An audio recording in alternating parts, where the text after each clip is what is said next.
Hello. Hi. Good night. Good morning. It is currently 11:30 p.m. where I am, and it is 6:30 a.m. In Japan on the Japanese server. I didn't really have like a concrete plan for today. I just wanted to stream as soon as possible. I've just been quite busy. Just haven't quite had enough time to stream during those kind of intervals where it's how would you say, the most logical time to stream. Yeah, I've just been a bit busy. There's also been some other stuff going on, I guess. There was like construction in my building, which meant that I didn't want to stream during the day because then there would be a lot of noise. Like a lot of noise, because they're tearing down. One of my neighbors has like water damage. So they're tearing down like the entire bathroom, like the bathtub, and the toilet was sitting out on the street yesterday. So yeah, it's been incredibly noisy. Like even though it's like 2 floors below me, I can hear it as if it was like coming from next door. So yeah, I haven't wanted to stream during the day for that reason. But similarly, I've also felt like I can't stream late at night either because they've been doing the renovation like early in the morning, like maybe 8 or 7 a.m. which means that if I go to bed at like 2 a.m., 3 a.m., then, you know, I will barely get any sleep.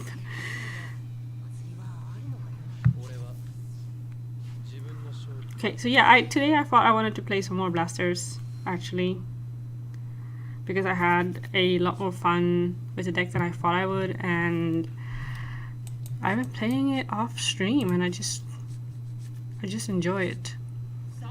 So we are going to play more blasters, and then after my brain is a bit more warmed up, I've been thinking we should play some Luard maybe. It is warm today. I just closed my window. I kind of regret doing that because it's quite warm, but people are also quite loud outside, so even though it's 11:30, you know, it's graduation season, and also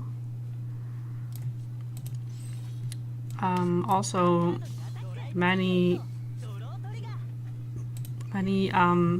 teenagers are now on summer vacation, so it doesn't matter that it's a Wednesday night, people are partying.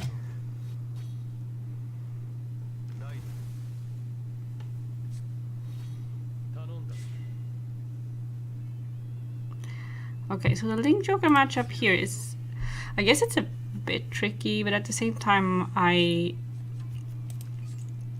remember I made a comment before about there not being any resist in this deck, question mark. I forget, but I think that might have been me talking about the Loire deck actually. But Gancelot gives resist to one front row unit. Wait, no. Hang on. Or he gives resist specifically to a Blaster Blade.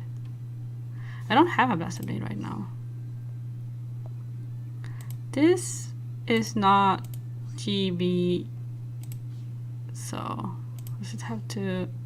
Yeah, it has to hit the Vanguard.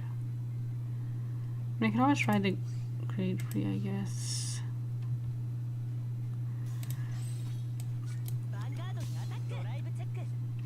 I think this deck is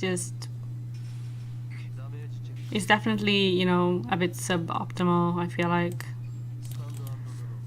But it's also been quite fun.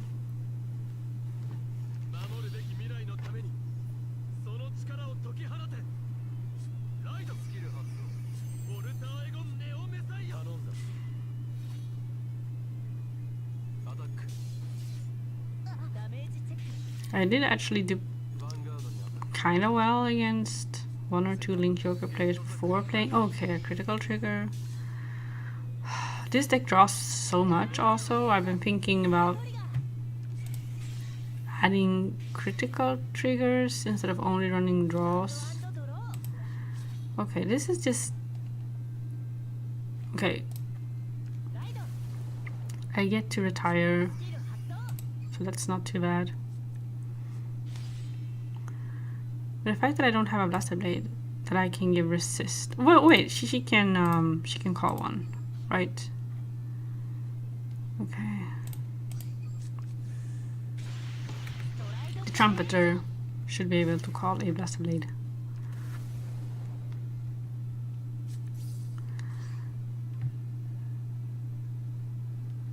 Okay, yeah. That should target the trigger. Oh wait, that costs a counter blast. Okay, that's annoying. But I also get to add one. Okay, right. I'm never on the Great Free Blast today, so... But that was very useful. Let's call him. Why didn't he activate? Oh yeah, he only targets grade 2. Correct. Let's activate this.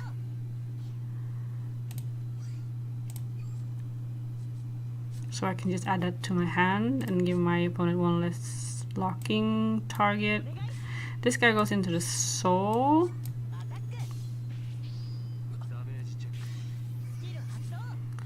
Yeah, okay. I don't really want to take a draw trigger out of my deck, but sure. Attack.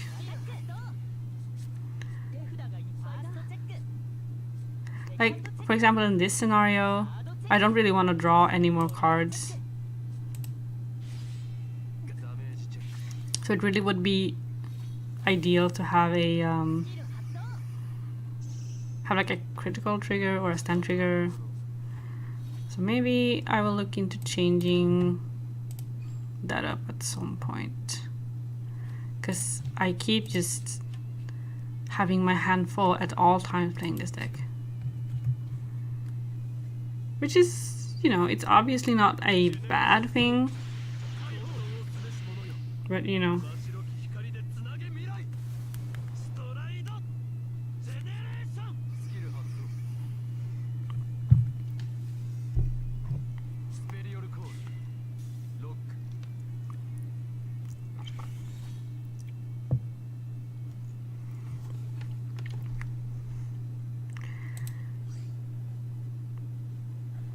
I feel like this is almost like the ideal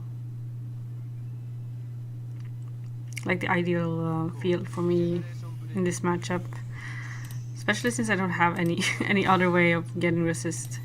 I feel like, honestly, I feel like I wish I had more gas slots. I wish I had like 3 maybe, because I feel like none of these other strides are especially useful.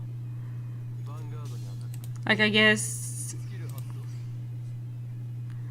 because some of these are just so specific. Like this, like she needs a blaster specifically in the heart, and it needs 2 blasters in the soul to get the extra critical, which is just, it's a bit too specific to be very useful. And this guy, it's only soul blast free, but this deck is like, oh, you take Blast Blade out of the soul and you put him in the drop zone and then you recycle him, and yeah. And she also uses soul, so it's not, you know, it's not super soul heavy. See? In this case it would have been better not to activate it, honestly. I really want to ride Alfred now. No. What is it? For some reason it never...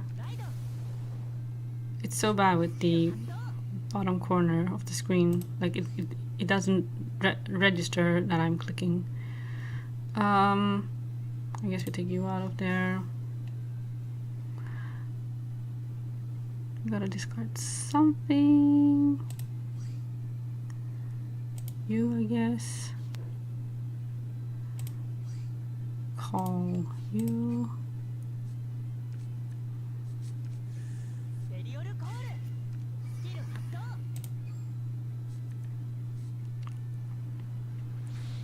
I also wish it had more of a reliable like soul charging, sorry, counter charging engine.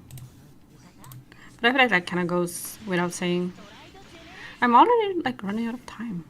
Jesus.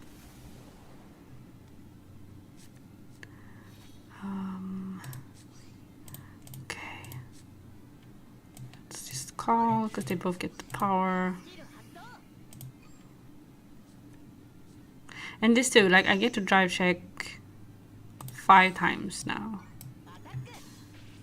And I really don't need anymore. Okay, I guess maybe in this scenario I would... Okay, yeah. I get to draw anyway, so like... I couldn't just be running criticals.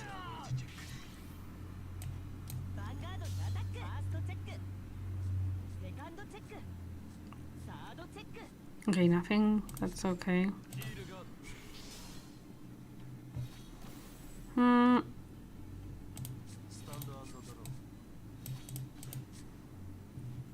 Should I just go like Messiah next turn?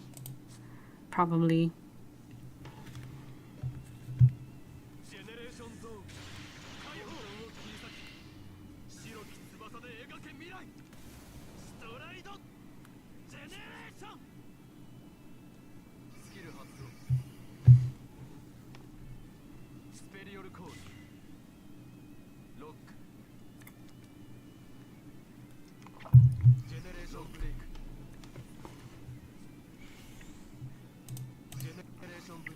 I just feel like without the criticals...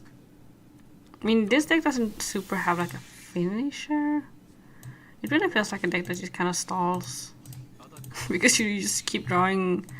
Like, I've been sitting in some matchups against decks like Link Joker, for example, and they just can't kill me because I am sitting there with four PGs and 4 heal triggers in my hand.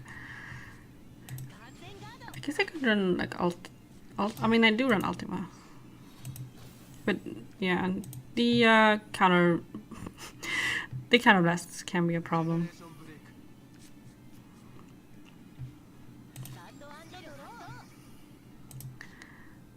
No.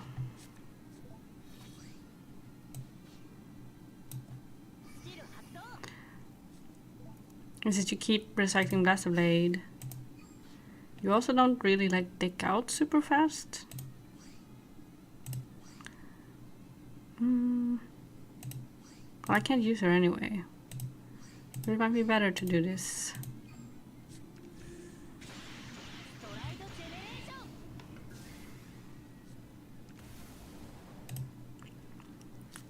Gaslot is here.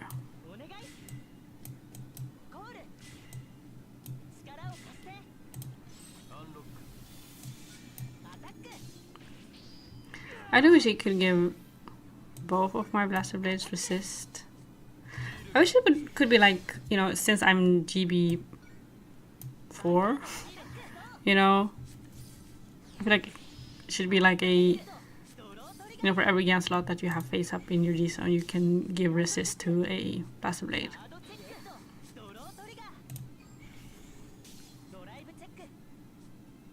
I only have 6 cards left.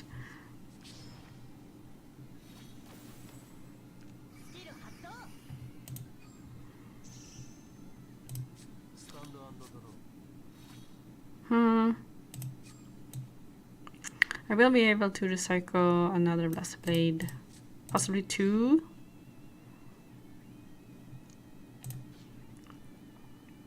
I guess I could go Soul Saver since I do have enough soul.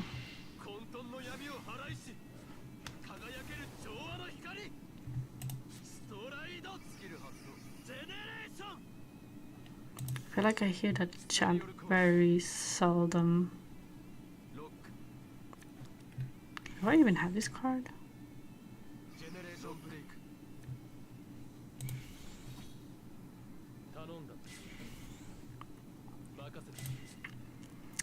I might just die actually. Since she... Okay. Because it's gonna be 1, 2, 3, 4? Yeah, it's just 4 attacks. But still, I'm gonna die, I think.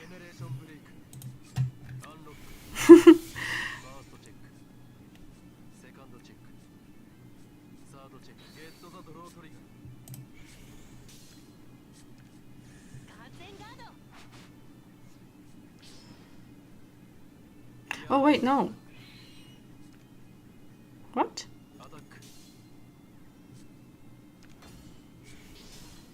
Is that a...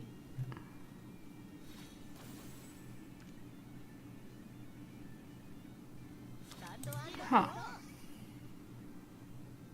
I guess I do want to activate this, even though I'm gonna dig out.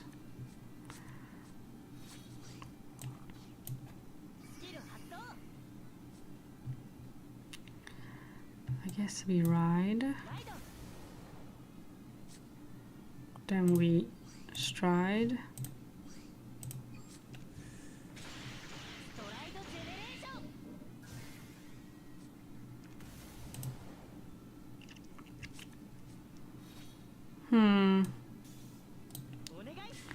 I just wanna not dig out, so calling him. Calling... Does it matter? Well, he calls the guy. So yeah, it matters. I can call another interceptor. It costs a counterblast, but yeah. Wait, I can... He soul charges. I don't want to do a soul charge.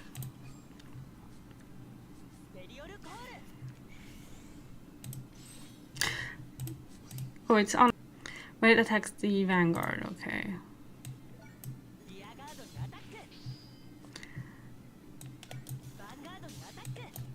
That's so awkward, honestly.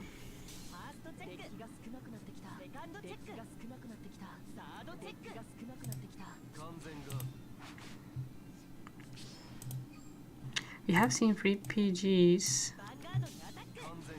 Yeah, I thought, you know. I don't recall seeing the PG in the drive check, so... Now I'm definitely dead, but...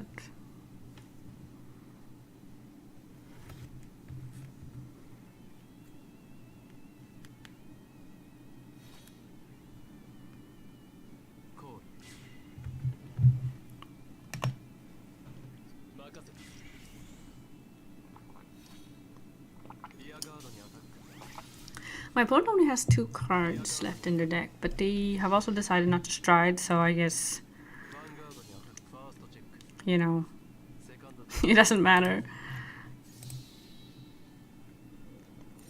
That was still surprisingly close, I think. Like...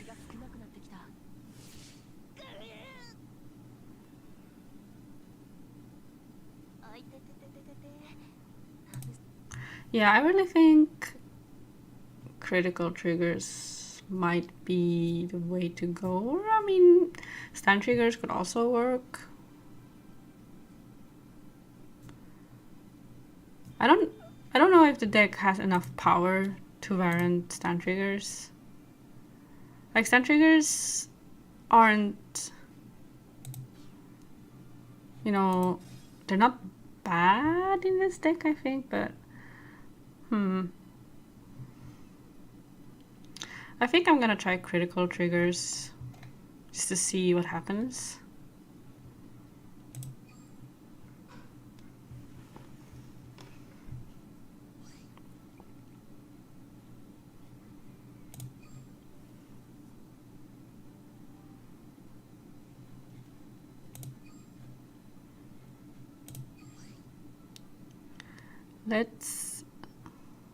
Let's make you a critical trigger. Yeah.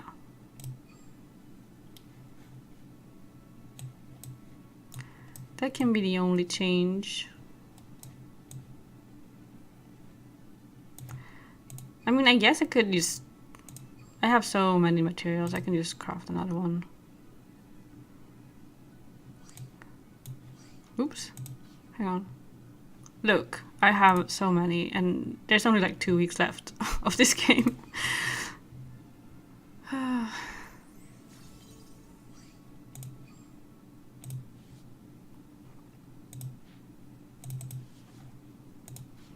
So, wait, did I? No, I accidentally added. Wait, did I make an SP? Huh. Let's. Is she like a persona blast? Yeah. Oh, I don't know how. Yeah. I feel like I can just get rid of both of her and just have 4 gas slots. Is it making SPs like?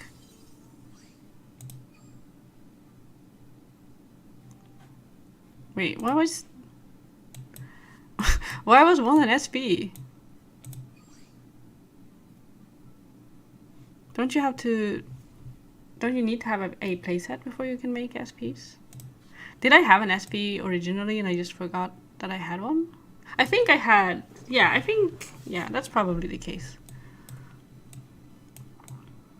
Yeah, okay, that's better, I think. Because I feel like there are so many matchups where you need resist.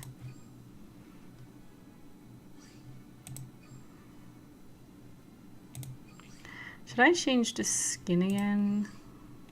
I guess. Let's play with Sada Aichi. Come on.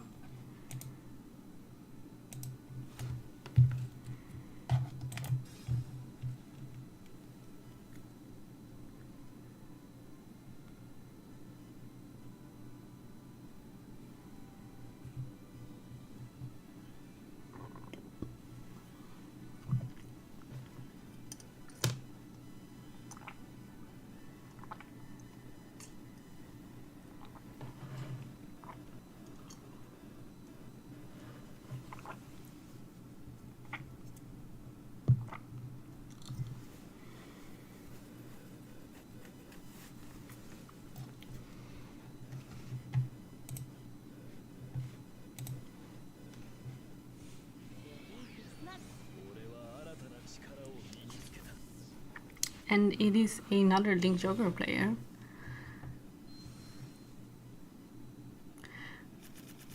It's a tiny bit surprising, I guess. Oh, I changed for more of like the promo art. So I have a playset of the promo art. I just forgot to add it. I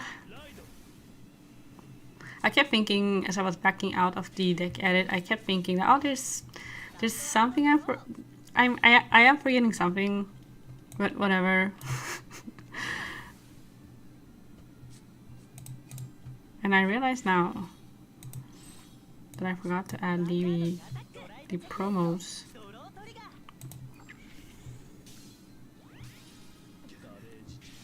I think it was because I don't have Blast of Blade or Overlord. Like I didn't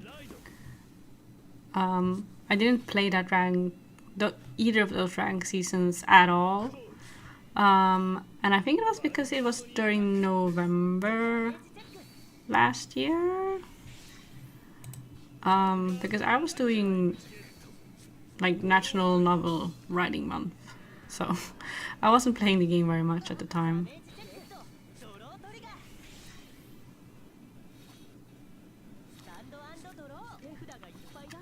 So yeah, let's try you. This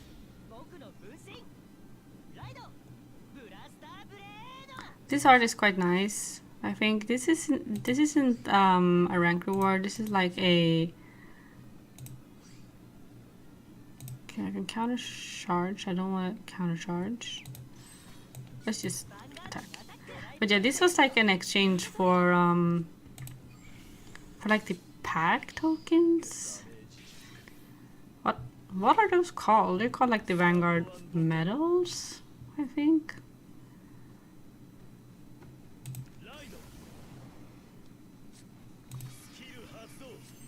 There's a bunch of different arts they had. Okay. That activates. because it's not GB1. My hand is already full. What will you call? What will it be? Okay. I don't run Blastos myself. I definitely run this card in real life. When it... Yeah, okay, I can read it. I don't have Alfred.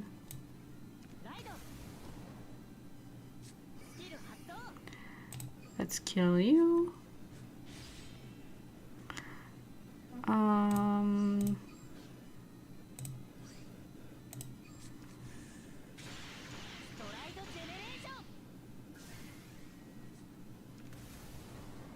Do I really not have any way of getting another Blaster Blade?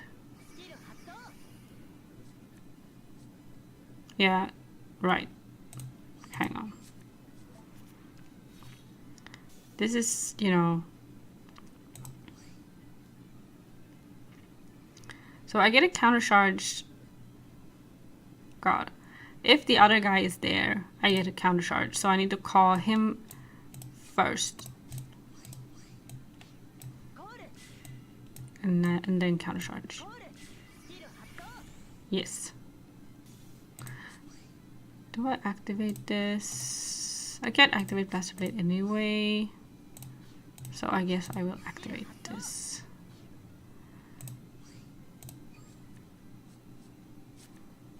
Okay, good. Call you. Call you.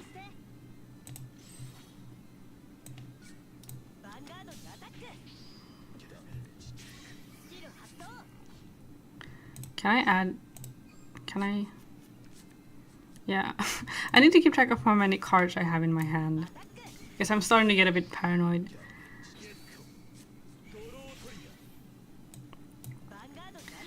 And now we really want to see like a critical trigger. Yes. Perfect. Oh wow, okay. No more. That's more than enough. Okay, wait, never... Oh, he gets heal guarded because... Yeah, it was 26 to 26 and I got 2 triggers. Never mind, I did want a 3rd trigger. Oh, I can't see you. Sorry. Hello. I didn't think this through with the chat today. Can I fix this somehow?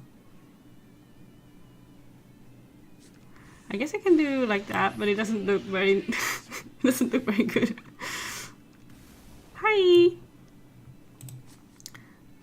Okay, now it's fine. Good. I guess I could just kind of move this around so it's opposite, but whatever, it's fine. The watermark is a bit annoying. How are you? I hope you are doing well. I hope work was I hope your work had minimal amounts of glue today. I have a fun story about glue because you told me the story about how you were at work and you had to scrape the glue off like the glass doors of a fridge. And I was very stupid one day because I had like a shoebox full of old glasses and I wanted to clean them and kind of put them into like, you know, kind of just sort things up and kind of get everything in order. And I have these like fabric, how would you say, like glass cases, like the fabric ones that you just kind of slip your glasses into, and they were so dirty and linty and just kind of gross. So I took one of those like rollers, like a lint roller, and I rolled the lint off the fabric case, but the glue like stuck to my hands from the lint roller, And then I washed my glasses under the tap with like soap. And when I was done, I realized that there was like a residue of glue on the glass lens of the glasses. And I was just, yeah, so I stood there trying to get glue off the glasses, and it was just impossible. Yeah, so I definitely thought of you. I was like, yeah, this is what this, this is what she was dealing with, you know, trying to get glue off glass surfaces. I felt very stupid.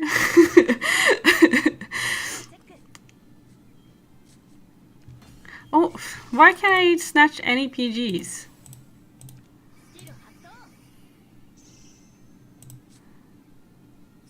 I'm going to lose now. I guess I should be boosting the Vanguard. Yeah. Yeah, and glue is just... I feel like I have been betrayed by glue too many times at this point. I had a tube of glue that used to sit in my pencil case. Like, it was super glue. Yeah, at least the heal triggers are getting snatched. But yeah, I had like a tube of super glue in my pencil case, and at some point it started leaking. Like maybe it expired and started like swelling or something, and the cap just burst off, and the glue leaked inside the pencil case. So all my pencils got like glued together, like it was just like a clump of glue. Are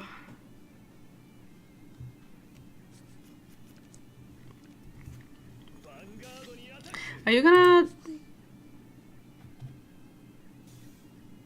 unlock? Okay, we'll see what happens. Because I had a opponent before you came in who unlocked my front row, so they yeah. I'm gonna lose. I don't want to.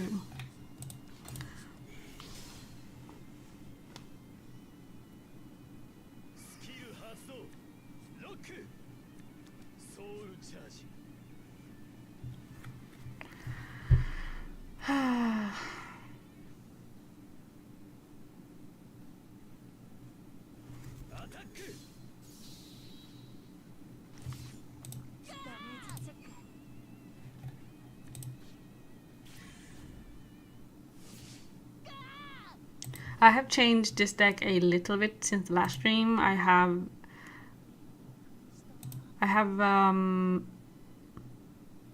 because when I ran it off stream, I only ran draw triggers. So it was 9 draws, 4 heals.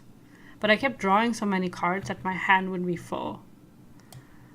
And I would sit like whole games with like a full hand. And no matter if I won or if I lost, I would just sit there with a full hand to the point where I couldn't even draw into cards that I needed because my hand was full.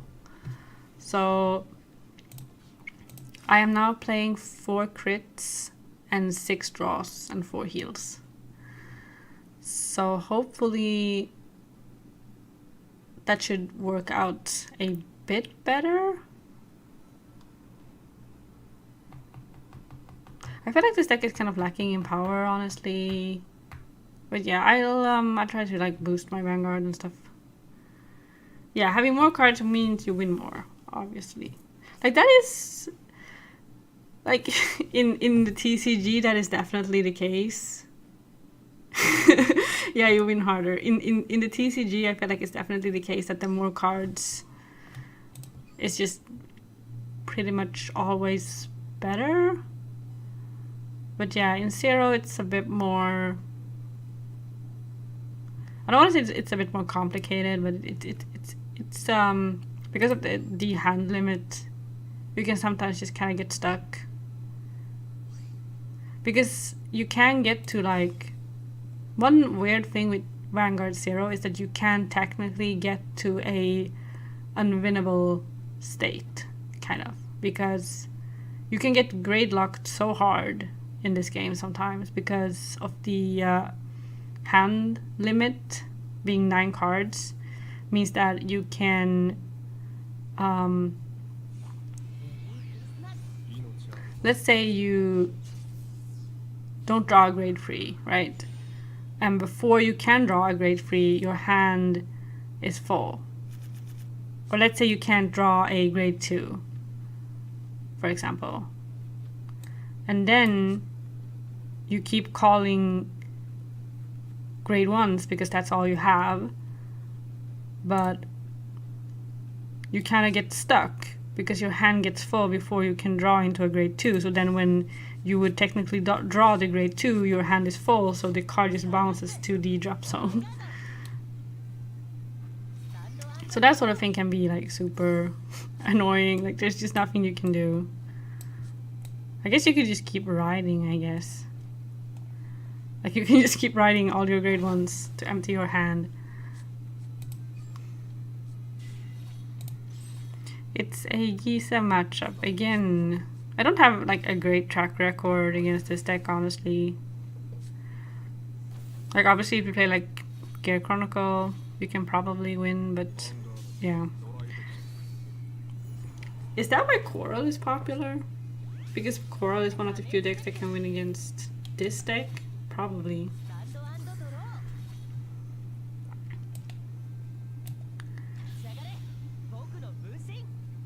Let's write the grade 2.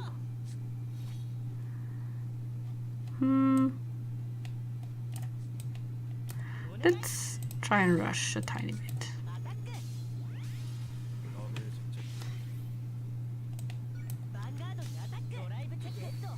Draw trigger.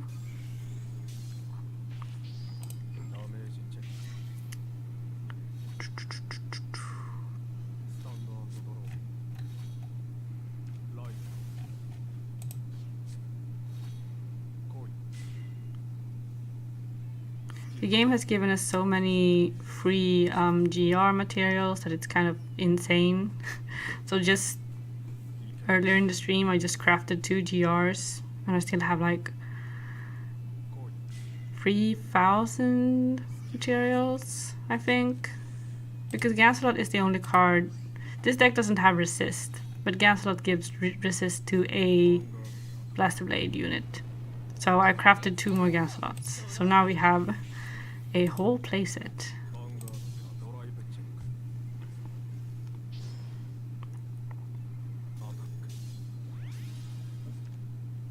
What's a GR? A GR is like the highest rarity in Vanguard.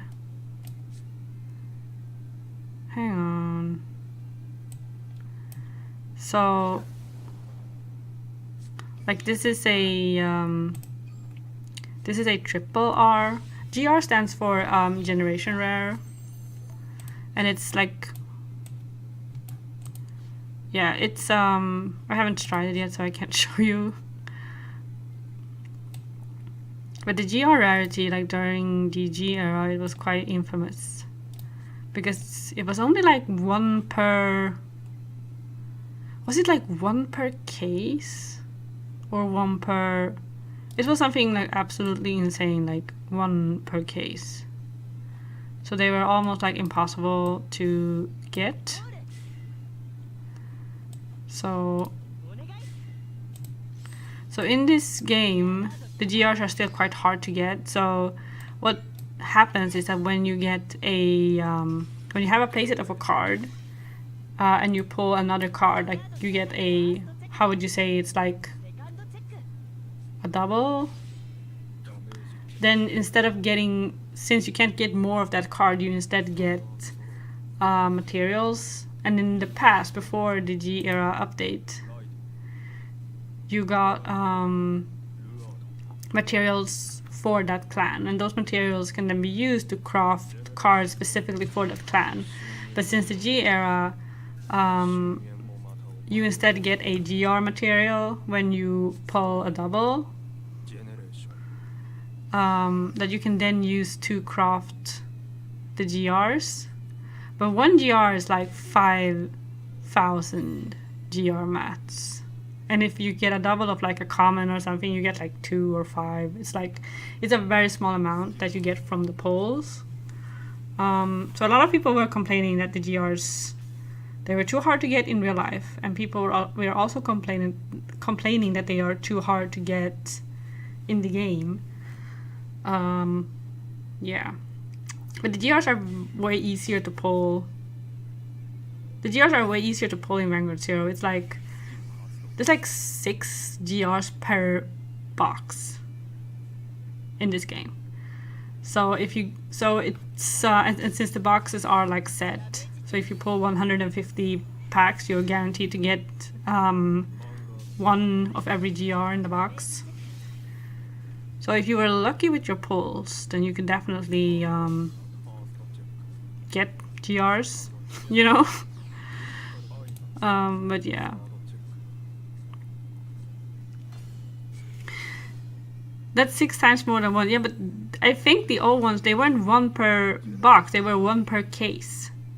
So you had to buy 12 boxes to be guaranteed 1.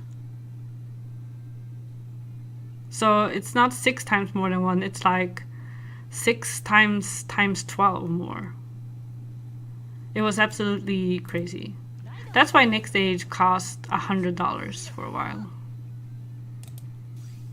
Because you needed minimum 2 to use him at all, because he was a Persona Blast.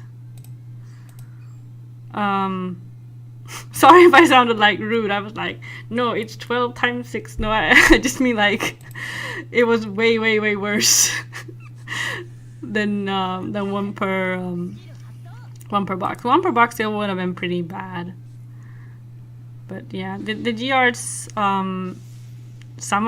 the thing that's kind of funny with the GRs is that some of them weren't even that good.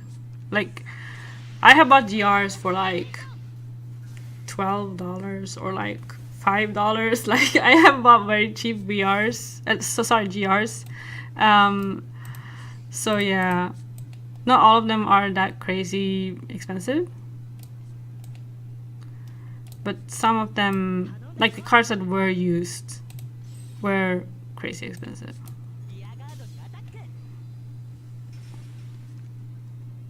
Yeah, $100 cards, it's just kind of sad.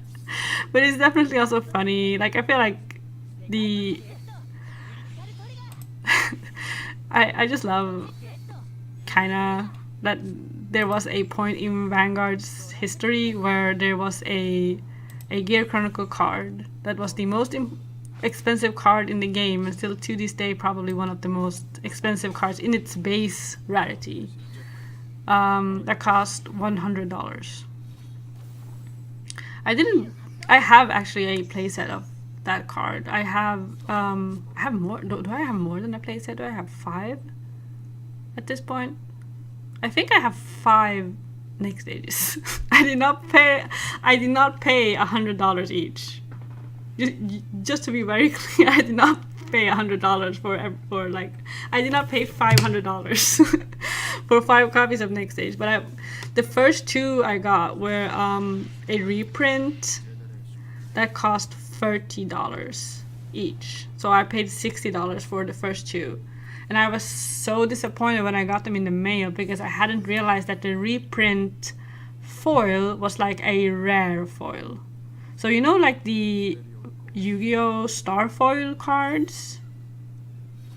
If you're familiar with that foil, the rares in Vanguard generally have a similar kind of foil where it's just like a kind of glossy surface all across the card with these like really like sheep looking kind of effects. I don't know what to call it, but like the foil effect is like, it's just super glossy and has like a pattern that is just reoccurring over the whole card.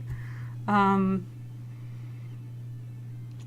I really, I'm not a huge fan of like the star foil style foil that the Vanguard rares have. I think they're quite ugly. So when I paid $60 for 2 copies of that card and I got it and it was that foil, I was I was so upset. Because it was so ugly. which is why I later bought the original GR foil. So I did when the V Series reboot was announced. All of the cards kind of just like the prices just plummeted. So I went online and I bought a bunch of like cool rarities of cards that I hadn't been able to afford before. And one of the first things that I got was the Next Stage GR foil. And I got it for like $10 or $12 or something. So, and the reason I have 5 is because there was a guy at my locals who was selling 2 Next Stages. And I don't remember how much I paid. It wasn't like a lot of money. But I was like, oh. At this point, I'm like the Gear Chronicle person at my locals who just buys up like all the high rarities of cards that no one uses anymore.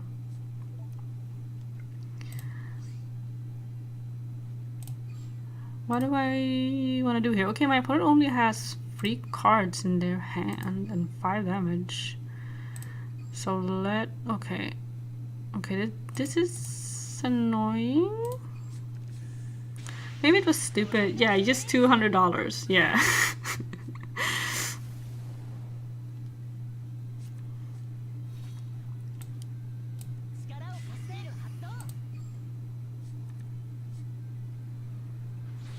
Wait, this guy's a counterblast.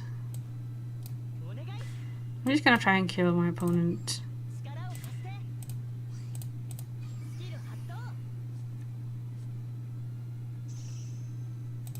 As you do.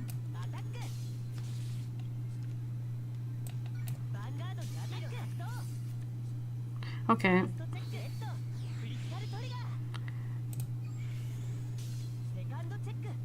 Come on, one more. Okay. Well, it was still a PG, so it's fine. There's 2 more PGs.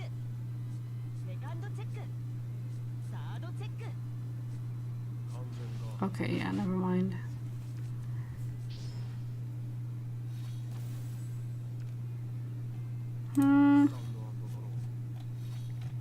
Maybe... Yeah, I don't know if I would have survived.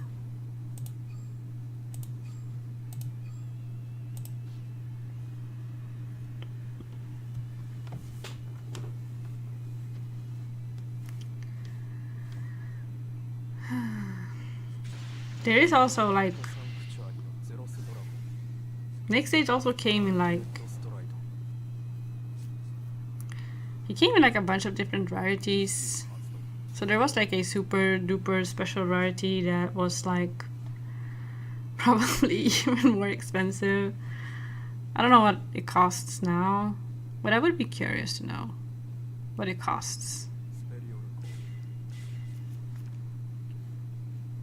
Like it couldn't be, I mean it's probably still very expensive. Do I have any hit? No, I have no hit triggers. And no draw triggers. No triggers left whatsoever.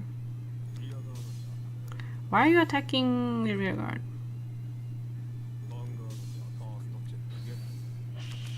Yeah, that's why.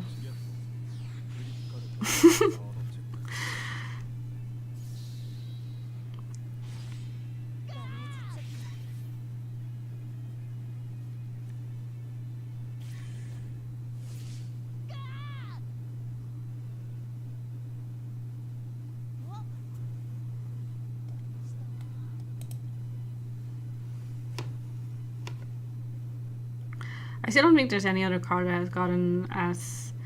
Yeah, that's Optimus skill. It gives... yeah, that is that specific stride, that specific Seraph Dragon. When a trigger effect activates, it activates for every card on your field. So if it's a stun trigger, then every unit stands. If it's a critical trigger, then every unit gets a critical.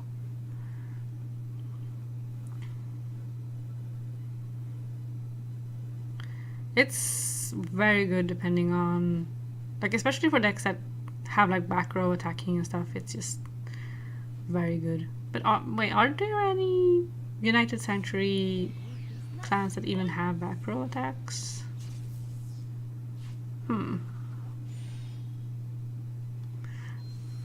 Like Gurgit has back row intercept.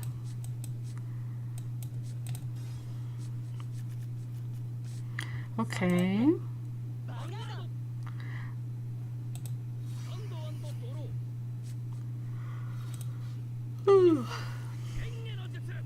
By the way, Luard was announced for the D format. Luard and Shiranui were announced to be released in the overdress format. I think it's like this winter they are coming out. Or it was like probably like in November or December. I didn't. Well, I think it was in November.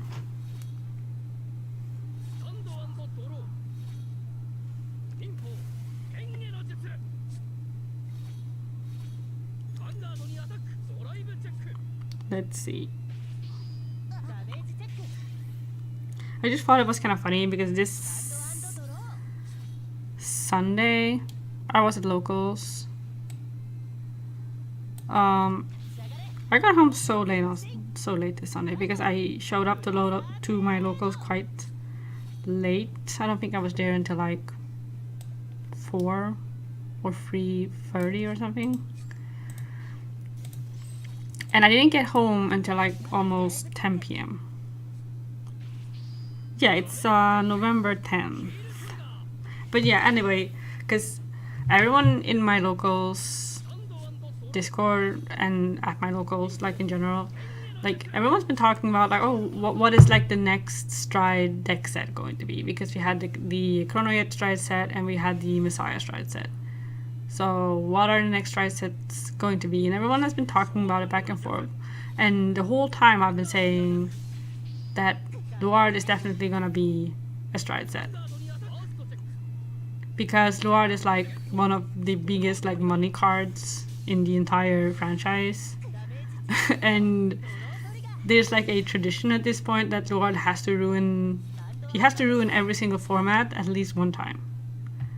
Because he has a track record of ruining every single format he's in, like the G format, the V format, Zero, and he also obviously has to ruin the D format at some point. And I say that kind of lovingly, you know, because I think Lord is like, it's such a, you know, he's such a iconic card. It's it's kind of hard to hate him, you know. Hang on.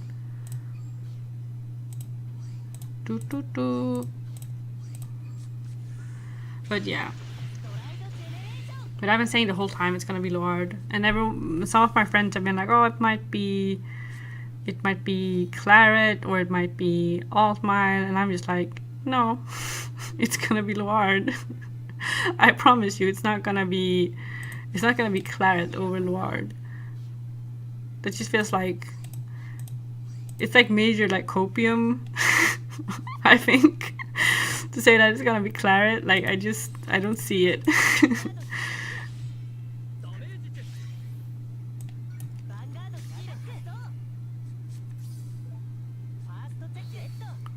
Ooh, very nice, very nice.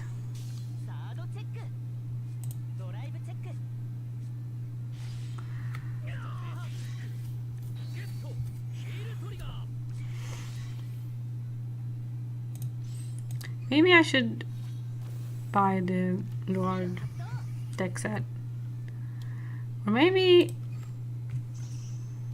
I should get the Shiranui deck set. That might be fun. I like Shiranui. I never played him before.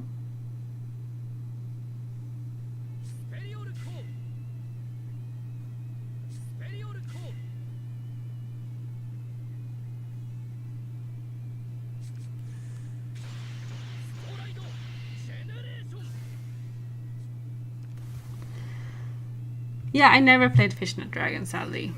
I never played him in real life, and I never played him in Zero either. That's one of the things that I've been kind of thinking about, that it would be fun to do a Shiranui stream where I tried to learn the deck, but it's really one of the decks that I feel it is like the most like daunting decks to try and play, because I have never, like, I know roughly how the deck works, but I have never played it. Because with stuff like Overlord and Blasters and Lord, it's like I have kind of played a little bit before, but I have never played Shiranui ever. I did play a little bit of Nubatama in the V series format, actually, but I didn't get very far playing them because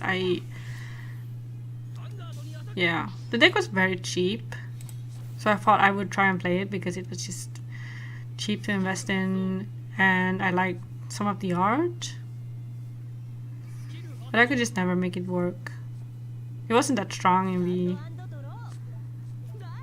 Nubatama was kind of a meme deck in the V series. Like, the premium stuff was very good. Why am I losing so badly? When I played off stream, I felt like I was doing so well with this deck, but now I'm just doing very poorly.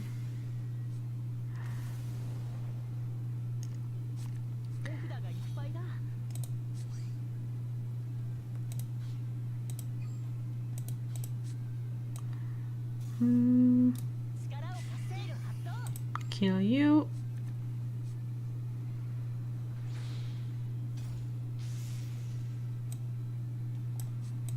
Can you recycle a trigger for me? Yes. No! Does he prioritize grade 2?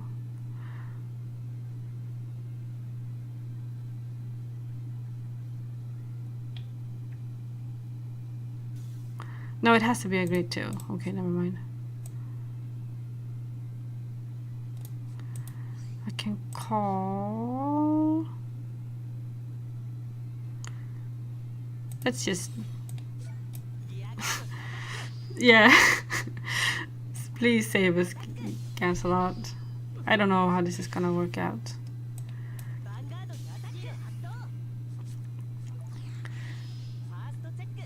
I guess we might just vibe check this opponent if we are lucky. Yeah, no, it's not gonna happen.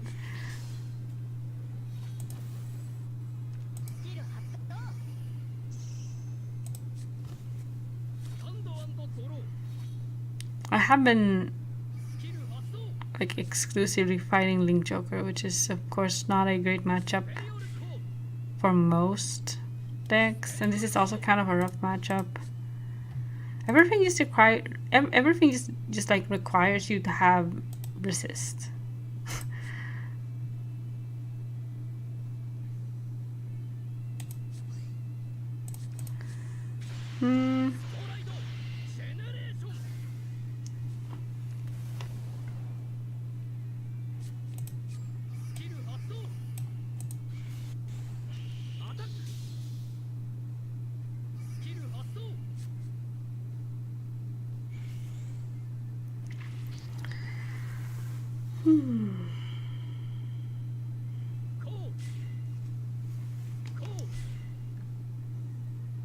But yeah, the Stride deck sets are kind of expensive. They're about... Okay, what currency should I... Like, in USD, they should be like... 80 USD for like the standard version, and then you can get like the premium version, and that one is like 200 USD or something. No, it's more than 200. It's like 220 or 250 USD or something. But you get like, you don't get everything that you need, but you get a... I mean, obviously it depends on because it's basically like it's a pre-built deck. So, and the two stride decks that we've gotten so far, they are basically almost meta ready out of the box, and you need like 1 or 2 pieces. Yeah, I don't know what happened there.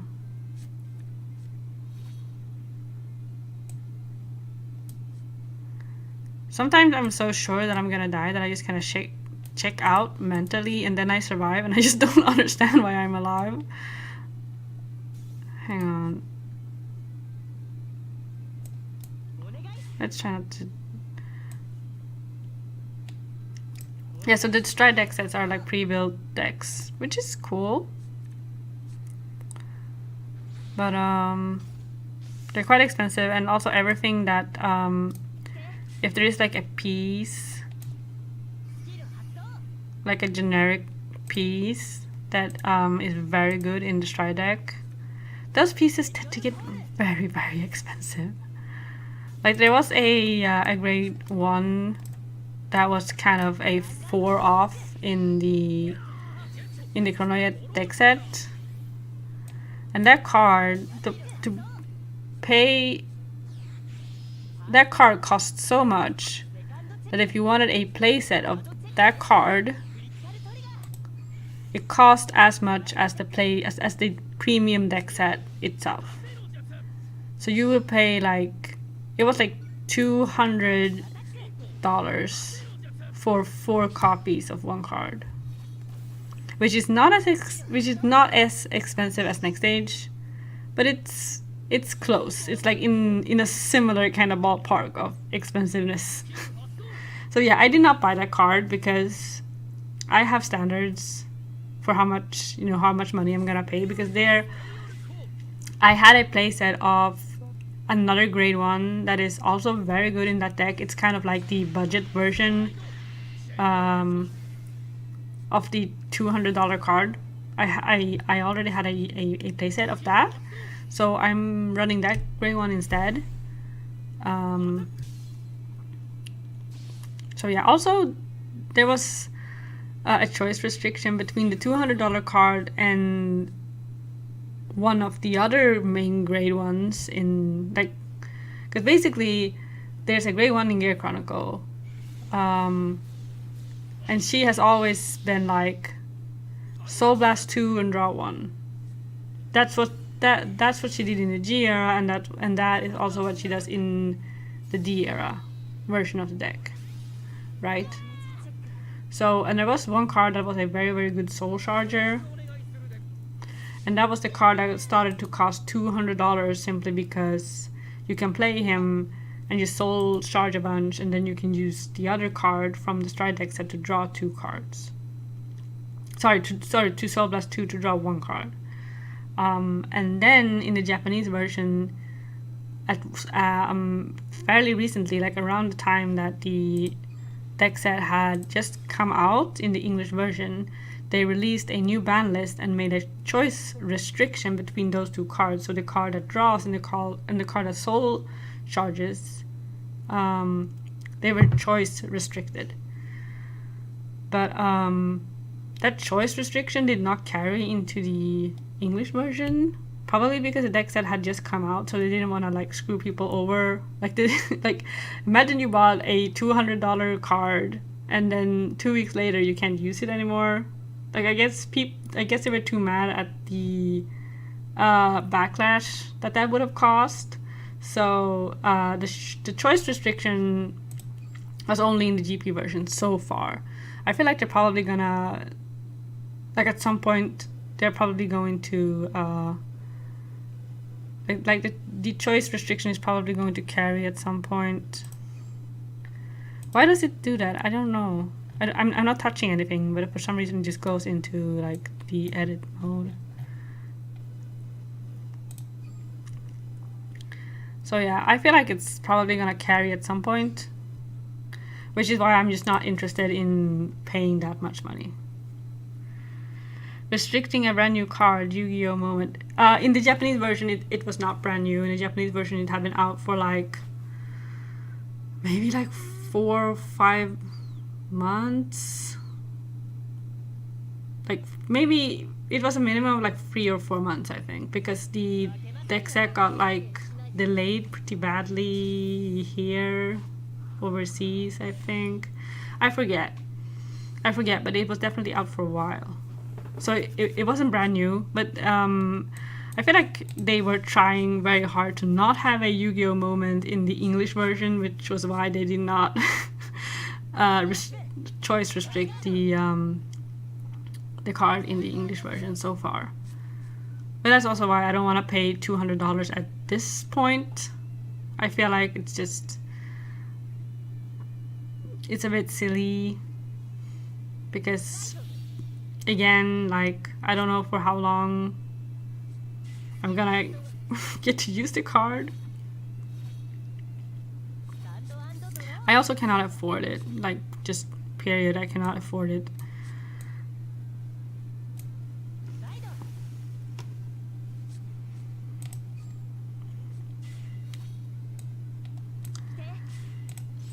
But yeah, I feel like sometimes I feel like choice restricting cards early is better than late, I guess. So I guess personally I wish the choice restriction would have been in English as well. But obviously I say that because I did not invest in the card. For the people that did, I realized it would have been like kind of horrible. I just feel like $200 for a playset is it's just so much money. I think it's more than $200. It was like 50 euro per card or something like that. So it would have been like 200 euro, and 200 euro is definitely more than 200 American dollars. It would have been like 250 or 230 or something. So it was even more expensive than that even. Yeah, it was crazy. I was in a similar situation during the V era with Gear Chronicle. Again, for some reason. I say for some reason, but it's because the decks are generally quite good and quite popular, which is what causes those insane prices. But there was also, like in the V era, Gear Chronicle got a promo card, and she was just so good. Like, she did absolutely everything. Like, she fixes your hand, she draws, she gets power. Like, it was just like an all-around amazing card that the deck got. And the deck was already quite good, a bit inconsistent, but still very good. So when they got that card as a promo, and then that promo was, she was like a box topper or something. No, they released her in a set. And that card was also like 25 euros per card, so it was 100 euros for a playset. And for so long I just didn't buy the card. I was just waiting for it to drop in price, and then it just never did. And then at one point I was like, whatever, I'm just gonna buy it, because she dropped in price somewhat, so I was able to get like a decent price. And then they released new support, and the card wasn't really viable anymore, and I was like, okay. Like, I don't know, I guess specifically with Gear Chronicle, I feel like, because that is like my favorite clan, I feel like it is hard to regret buying. Like, I kind of, in the case with Gear Chronicle and Gear Chronicle only, I guess in my mind I kind of see it as I'm not just buying cards because I want to play with them. I'm also buying them to, you know, have them in my collection. So in that sense, I don't regret buying it, but I definitely would have preferred to have used the card more. Let's say. I should put her up. I have like a notice board, like a cork board that's up behind my computer where I have a bunch of like my old favorite cards. I should put her up there because she is kind of a money card.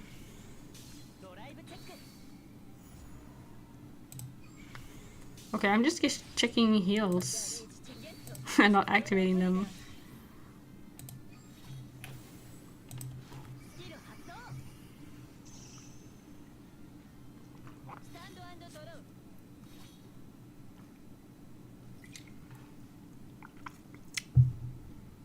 There's also like the masks cards right now in the D series, which are also quite expensive. Because there's like... Yeah, this Misaki skin is very, very nice. It's very pretty. Let's say hi. It's Merry Christmas, I guess.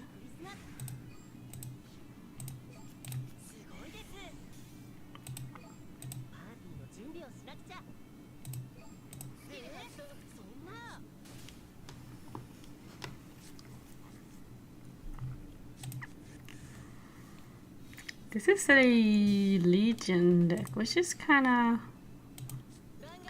Look, I love this. Hang on. Look at this!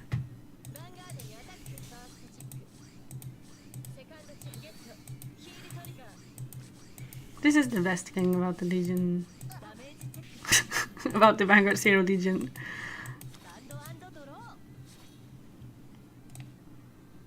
No?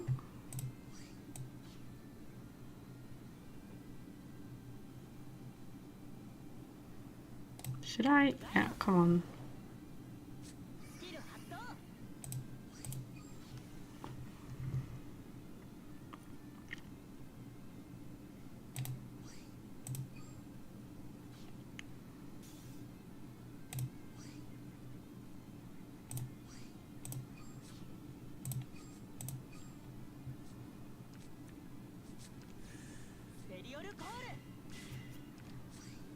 Let's activate you because you are cheaper.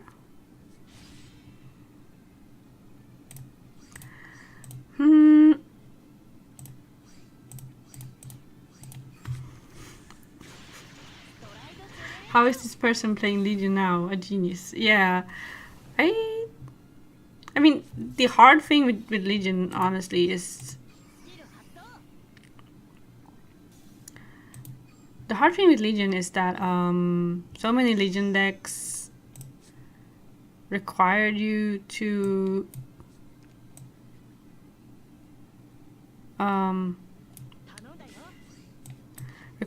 play like so many grade 3s, and since the heal triggers now take up a like the grade 0 heal triggers that have guard, they take up a slot.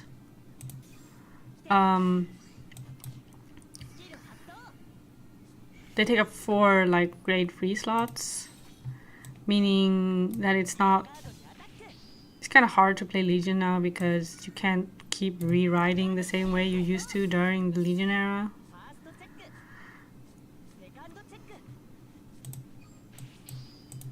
See, this person is playing the grade 3 heal triggers that do not have any guard.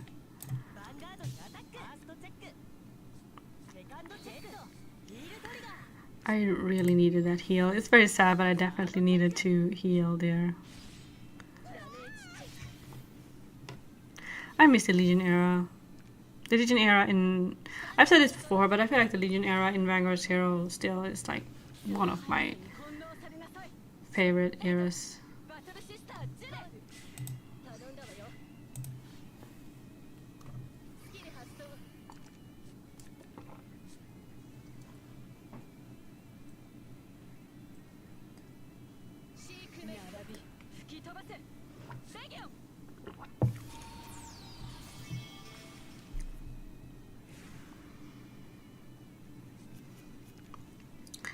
Sorry if you can hear me drinking water, it's just, it's very warm.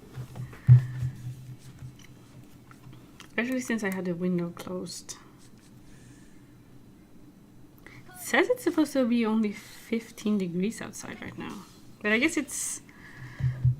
I live in an old house and all the warmth just gets trapped inside.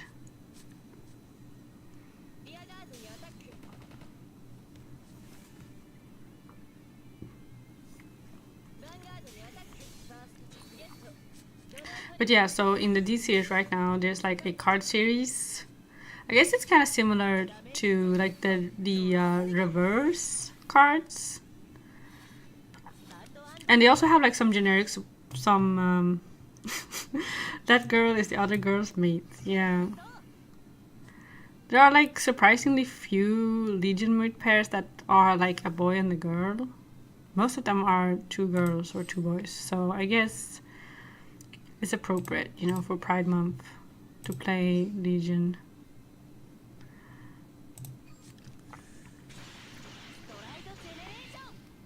But yeah, so some of those like generic support cards for that card series have been getting very expensive also. Do I...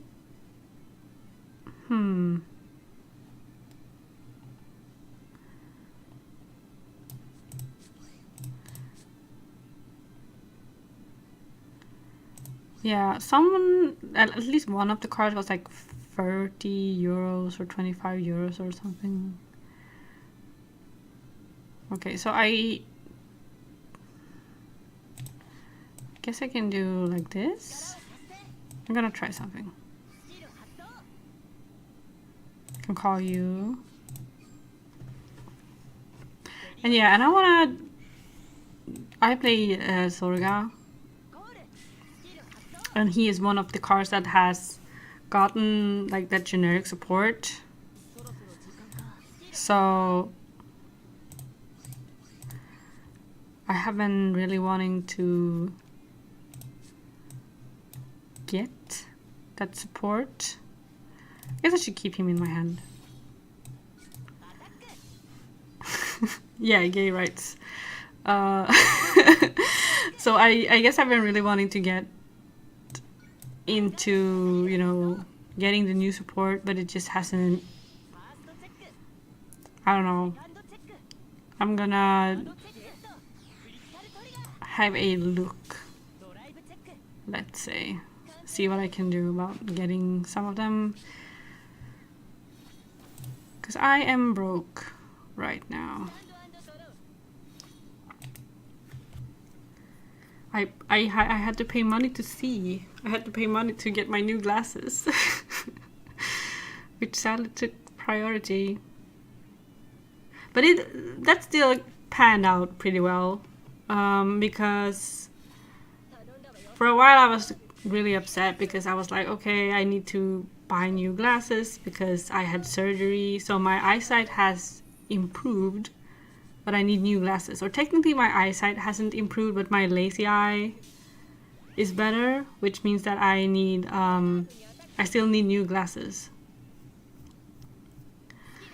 Because like the prism is different. I used to have like 24 or 26 prism in my glasses, and now I am down to 2 prism after the surgery. And if you overcorrect the prism, like the lazy eye, to that extent, you can damage your eye. You can do like it can just be a very, very bad time. So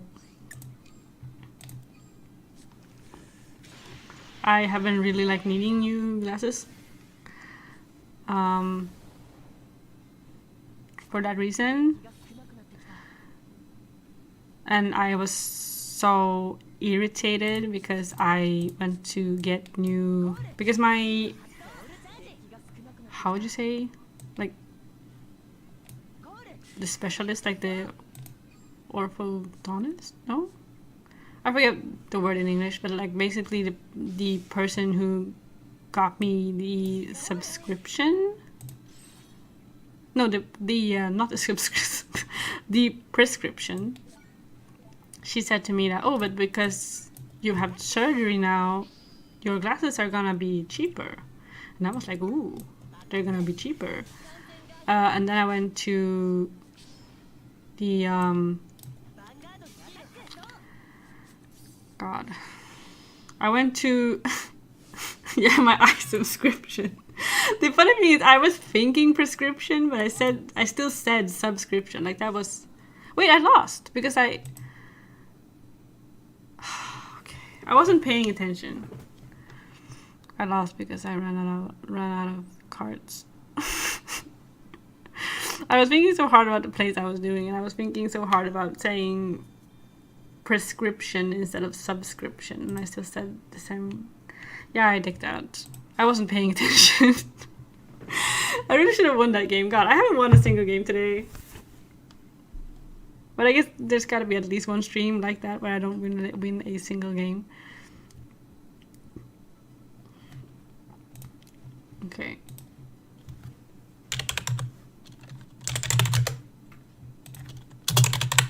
Sorry about my... Okay, so I went to the optician, which is not the same as the... Sorry. I promise I speak English, it's okay. Yeah, the orthoptist. So the orthoptist is not a optician and it's not an eye doctor. It's kind of like a optician plus. Yeah, the Royal Apology struggle is really real today. Like, I feel like I was doing so well off stream and I was doing so well on the last stream. Or so well, I was doing okay. Today I was doing terribly. But yeah. So, the orthoptist said to me that my glasses were gonna be cheaper. So then when I went to the optician, and I went back to the same optician that I went to the last time, which was only like 2.5 years ago. And I went there and I talked to the lady there, and she was like, oh, but you had these glasses last time, and last time they cost like 4,500 crowns or something, but now the price has gone up like a lot. So now they cost like 6,700 or something. It was super expensive. So that was like a 500 SEK plus increase like per year. But the price had gone up for the very same glasses that I had bought the last time. So that made me very upset and angry, like on the inside. And they have also leaks these like subscription, like an actual subscription this time. And the subscriptions are like, oh, you can get, like if you buy free glasses, then it's kind of like a, how would you say, like a monthly payment instead. And they try to like, since you get free, and then during that time, because you have that subscription, it's like, oh, you get a free, like you get unlimited free eye exams, or if you're not happy with your frames, you can kind of exchange them for another pair, or if suddenly your eyesight changes during that time that you have the subscription, it doesn't cost extra to like change the glasses and stuff. But that subscription was still so expensive that I calculated, because we were standing there and I was asking her all of these questions, like, okay, but how much would it be for me per pair, and how much would it be per month, and when can I cancel it, and things like that. Like I was just like asking her like rapid shot questions, and she was like, oh, it's 2 years minimum, and for you it would be 280 per month. And I was like, that's not too bad, but it's still kind of expensive, isn't it? Like I was just thinking to myself. Yeah, it is kind of weird. Like it's been like a huge thing lately. Like everyone, like so many people I know have this kind of subscription, and I don't really get it, because no matter how I twist and turn it, it just gets more expensive than just buying your glasses outright. And the thing is, as I was standing there and talking to her and trying to get a clear idea in my head of what this was and whether or not it was worth it, Because I was like, okay, so it's 280 per month for a minimum of 2 years. And then she was like, oh yeah, it's 280 per pair.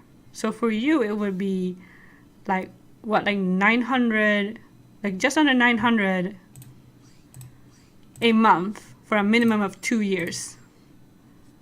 And I looked at her and I was like, but that's 200,000 crowns. Like, no, sorry, not 200,000, 20,000. It's 20,000 crowns.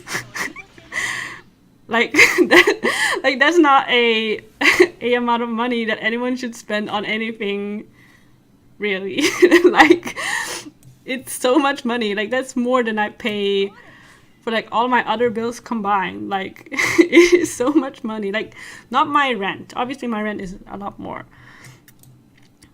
But it was like insane. And she looked at me and she kind of realized,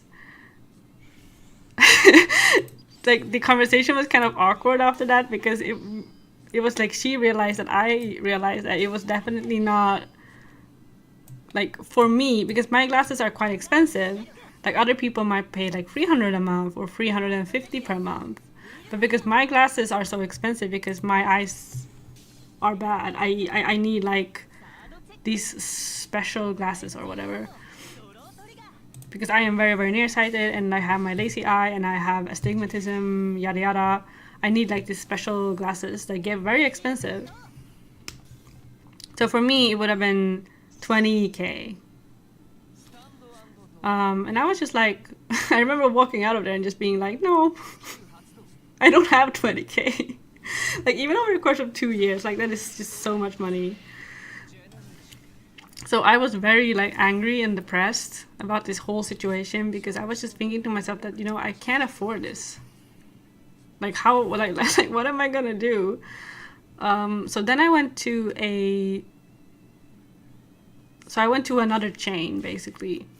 And I went in there with like very low expectations, and I was like, okay, this is my prescription. This is the type of glasses that I might need, yada yada. Because I'm not buying any frames. I still want to use my old frames. So that is not even like a part of the calculation, because we want to buy frames. Obviously, they may cost like anything from like 200 to 2,000 or 3,000 or 4,000 or whatever. Like, the frames can be as cheap or as expensive as you like, obviously. But I already have a pair of frames, so that's not even... Okay, I win. About time I got to win something. So yeah, so that money isn't even part of the equation. So yeah, that was very disheartening. So I went to like a competitor, like a rival chain, and I went in there with like super low expectations, thinking that maybe it will be like a bit cheaper, hopefully. But the price they offered me, Shield Simulator stream today, yeah. Exactly. I'm not even playing Alt Mile. This is like season 1 Aichi Simulator, I guess. But yeah, I went in there, and not only were their base prices a lot cheaper, but they also had like a 40% off specifically for the glasses that I needed. So I was able to get them at like half price from what the other chain had offered. So I think I only ended up paying like 3K instead of like 7K. Like, it was less than half of the price of the other chain. So that's just crazy to me, how the prices can be so different. But I guess that's the whole thing that they do, because the expensive chain have been like, yeah, some places it's just absolutely shameless, because the bigger chain in this scenario, they have been doing so well, and they are opening up their like shop locations everywhere. And I feel like they are trying to like kind of get some weird like monopoly situation going, because their prices are just way too expensive. And the funny thing is that I found a pair of glasses that I liked. I'm not gonna buy a new pair of glasses right now, but I was just like browsing and I found a pair that I really liked. I forgot the brand, but it was like a high fashion brand. Was it like Celine? It was like something in that price range. So I checked the price and they were expensive. Which is one reason why I obviously didn't buy them. So they were like probably like 3K. No, they were like 4K. And I was like, wow, that's expensive. Wait, did I not get a grapefruit to my hand? And then I met them with my mom that very same day.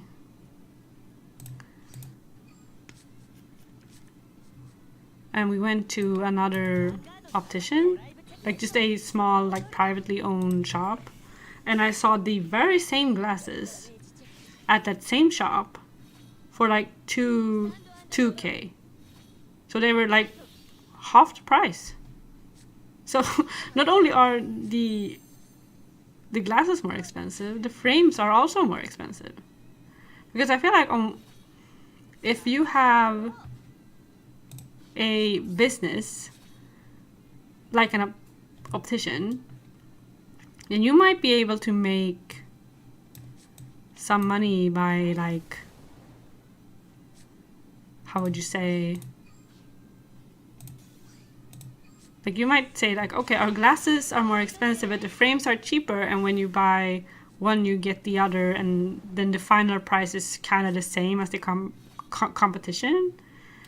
But then you use one or the other being cheaper as a way to kind of attract customers. Like, I can understand that part, but when everything is more expensive, then I just really do not understand what, like, the business model is supposed to be.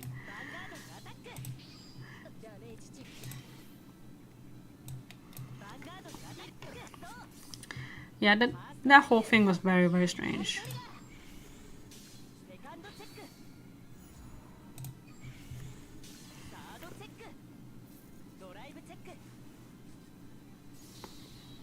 Was this like a VP farmer? They didn't give me any damage.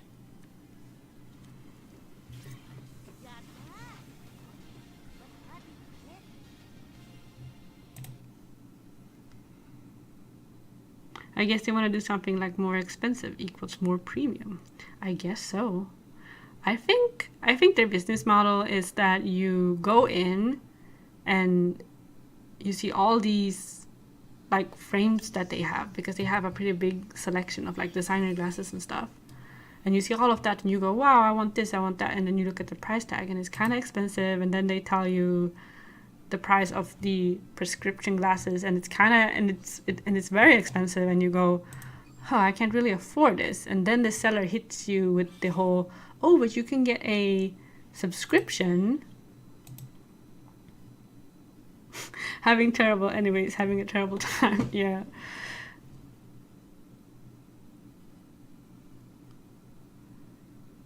I do not know what this person was trying to do. But yeah, and then when you're kind of shocked by the prices, they kind of hit you with the deal that, oh, but you can get free glasses for a monthly subscription price, and then eye exam is free, and if you need to change your glasses, then that's free, and if you want to change your frames, it's cheaper, la la la la la.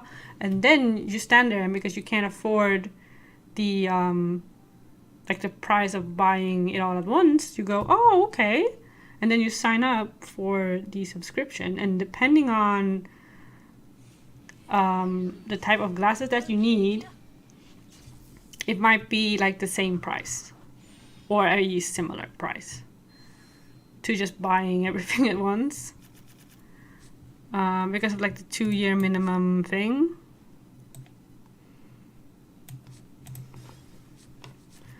So I think it's really like the subscription model that, like, they're kind of trying to, I think they're trying to trap people into the subscription model, especially now when people are so,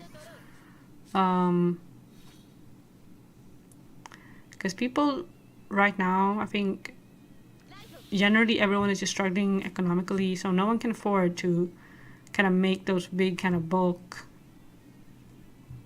purchases or whatever. Like, paying several K out of pocket isn't something that a lot of people can do right now. Yeah, subscriptions make way more money, especially because I was so quick to ask her, like, okay, what is the minimum time?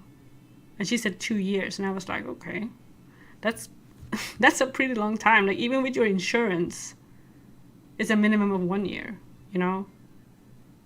Because I can't cancel, because I have like pet insurance and I have like a house insurance, and I can't just cancel those like suddenly. Like you can only do it once per year. You have a like when you can cancel. So yeah. And she also said to me that if there's money left and you haven't paid, she said to me that there's a 2-year minimum time, and if after those 2 years you want to end your prescription, sorry, your subscription, God, you want to end your subscription after 2 years, if there's still money left, like if you haven't paid all of the money for the glasses that you own at that time, you still have to pay out of pocket the remaining money. Yeah, these leaves are also very cute. You still have to pay out of pocket the remaining money, which is like, I mean, at that point, for me, it would have been 20K. So, because I did like the calculations, and I was like, even if I buy like the most expensive glasses, 3 pairs, that would have been like 7K each. That would have been like 21K. So it still wouldn't have, like, it would have just been like the same. Also, I don't need 3 pairs. Like, it would have been cheaper in reality, because if I were to get 3 pairs, then I would have gotten at least 1 pair of reading glasses. And my reading glasses have like they have a completely different prescription, which is a lot cheaper because it's just a lot less complicated to make those glasses. So it would not have been 21K. Like, it probably would have been like, yeah, it would have been a lot cheaper. So yeah, that whole thing was kind of messed up.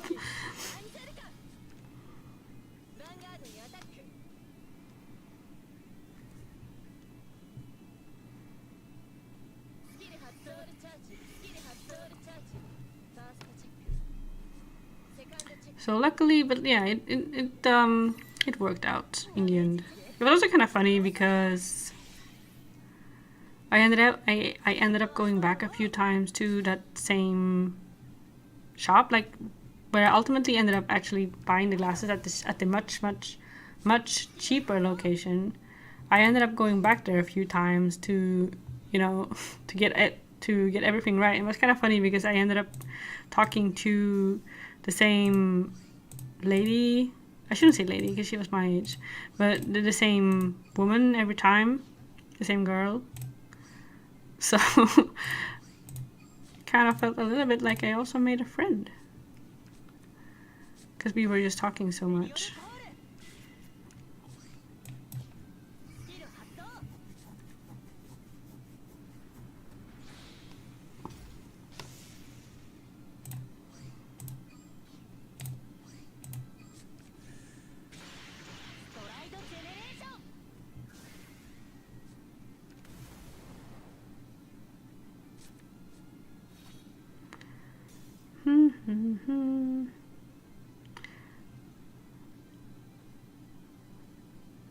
Another thing that kind of bothered me was that, because I went to, so the expensive chain, I went to 2 different locations of theirs. And the first location is very close to my house. Like it's just two blocks from my house. So I just thought like, oh, I'll just go there and ask them because it's just closer. And he was like, oh, I can't see exactly what you bought last time or what you paid last time because that data is like specific to each location, so you have to go to that exact location and ask them there. But he was, first of all, he looked like he was 16 years old. So I was like, why are you, is this child labor? Like, what is going on? They also had like, they have a queuing system where there's like you get a like a queuing ticket, and depending on what you're there for, like you can choose like on the screen, like, oh, are you here to do this or do that or whatever. And they had one option that was like a shopping assistant. So every single clerk in the store could not see me because they were busy acting as like personal shoppers to other customers. So even though there was only like 3 or 4 people inside, like 3 or 4 customers inside the store, every single seller was busy. And I just find it so strange. Like, why are they offering a personal shopper, how would you say, like a personal shopper like service when there's only like 2 people working? It was very strange. And I just went in there and I waited for like 50 minutes before anyone would talk to me. And the clerks, they wouldn't even look at me. I was like, I felt completely invisible. I guess glasses is like the one thing where you would like to have a personal shopper. Maybe to kind of tell you, oh, you know, like for your face, we might suggest this shape or this color or something. But I mean, just bring a friend. I would trust a friend a lot more than like a seller in a store anyway. But yeah, and then I finally got to talk to this guy, and he looked like he was 16 years old. And he was very matter of fact, oh, you have to get these glasses, which were like the most expensive ones, like the absolute most expensive ones. Even more expensive than the ones I got last time, because they have like different, it has to do with like the thickness of the glass. So the thinner you want your glass to be, the more expensive it is, and they have different like types. And he said that you absolutely have to get the absolutely thinnest types, or else your glasses will be too heavy. Even though my prescription would be, how would you say, I have less prisms, so my glasses would be lighter either way, you know. So that thing was very strange. And also when I said to him that, oh, this isn't really my price range, I can't really afford this right now, he was like, oh, but you can get the purchase through like you can use Klarna and you can pay through Klarna, like we offer that. And I'm just like, so you are saying that I should like go into debt to buy my glasses? Like, that's like, I am aware that that kind of service exists. Like, that's not for you to tell me that I'm supposed to, like, it was very strange.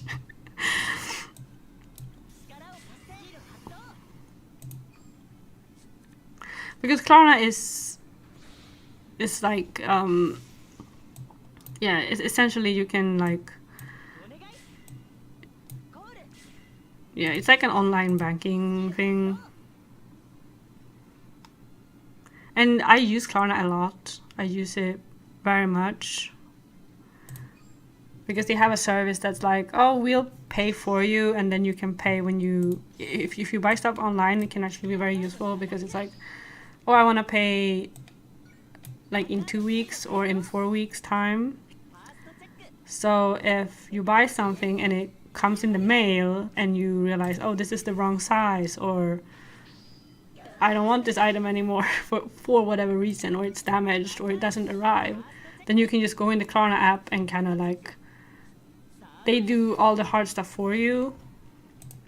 And it's a lot easier, if you haven't paid yet, it's a lot easier to kind of not have to deal with like getting your money back and stuff, like if you paid for something and then you want to return it. So,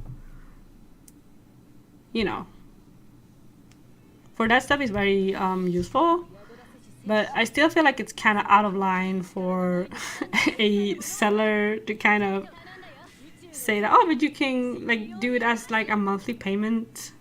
And I'm just like, okay, but I can't afford it anyway. Like, I am not going to get more money. Like, I have a set amount of money, you know? Yeah, I don't know. Kind of a, yeah, it was a weird trip. The whole thing was a bit strange. I mean, the second lady who was talking to me about the about the subscription, she was very nice and she was very informative and very transparent. So in that case, I had no issue like with her. I think she was very nice. But yeah.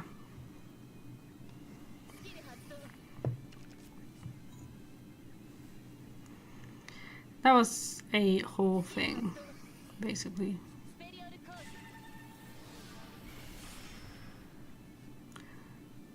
My opponent is running out of time. Did they run out of time? No, okay.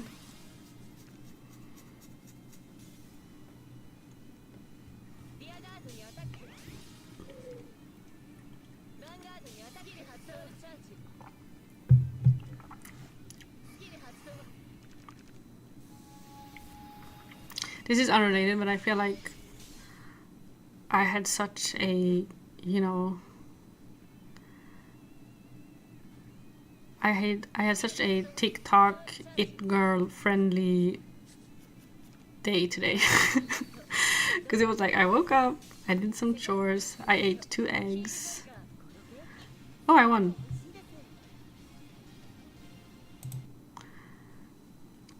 They decked out. So I'm not the only one decking out, apparently.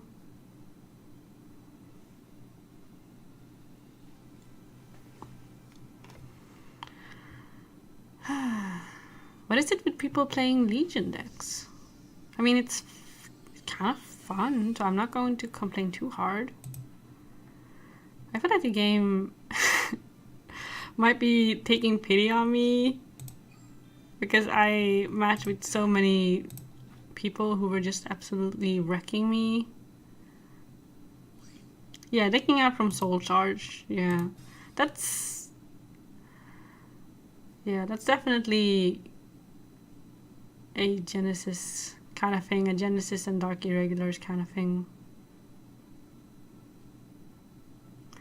I have 3 wins in a row. I don't think I won any of those games by actually being good.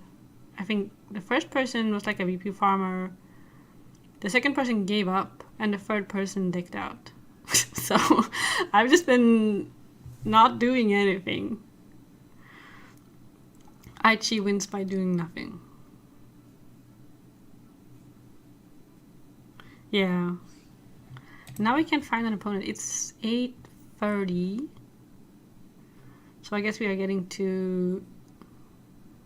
They finally got the whole deck in there, yeah. That was 100% the objective, I'm sure. He's so talented.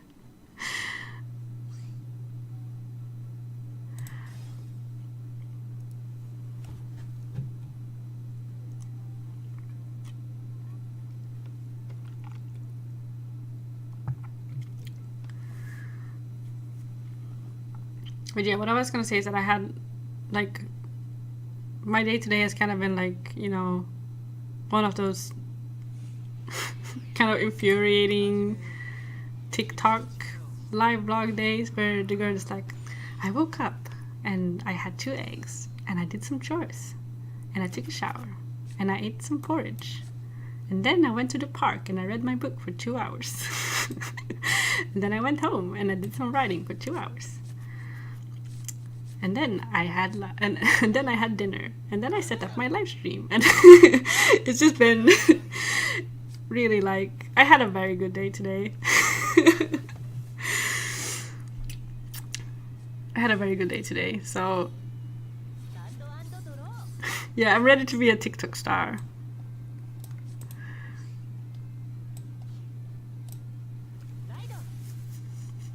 Also, I only had like nachos and guacamole for dinner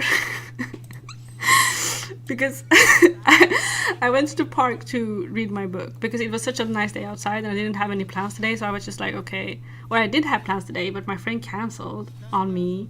So I was like, what do I do now? So I just went outside and read my book outside because it was such a nice day. And then when I was on my way home, I was like, oh, I'm so hungry. I need to like eat something right now. And then I knew I had some nachos and I knew I had like all the ingredients for guacamole. So I went home and I made guacamole and I ate it with my nachos. And then I had like some fancy like mineral water that I bought because it was on sale. So I really had like it was really like that kind of day, you know, when you're just kind of spoiling yourself a bit. And then I got super full because I ate too much guacamole. So I didn't have dinner until right before the stream, like my actual dinner. So I ate dinner at like 11 p.m. today. And I wasn't even very hungry because I guess my tummy was still full of guacamole, but I knew I had to eat something, so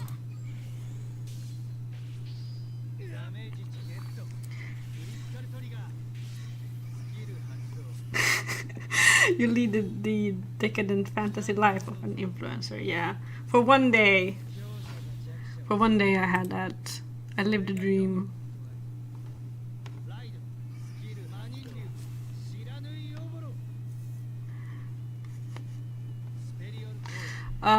Another decadent thing that happened to me is that I was reading my book on a park bench because I was trying to find a good place in the park to read my book because it was either like too hot in the sun or too like if you sat in the shade for like half an hour it got a bit chilly.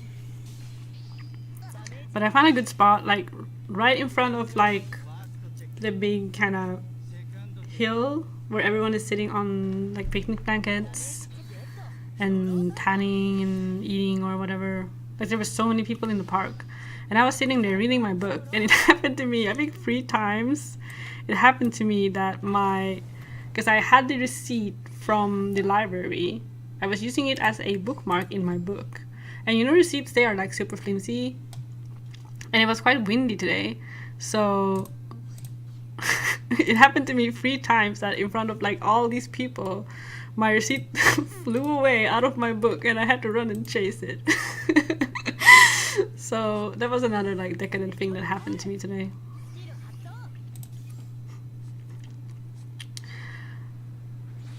But yeah, I caught it.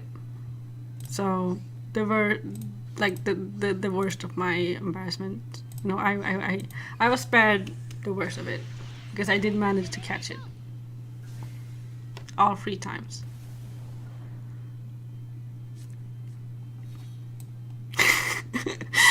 Yeah, I'm upgrading from the TikTok lifestyle to being the protagonist of like a kind of cringy Netflix special, I guess. Why am I calling so much?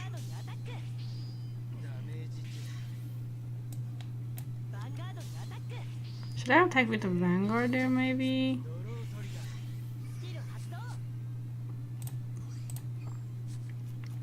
Yoink.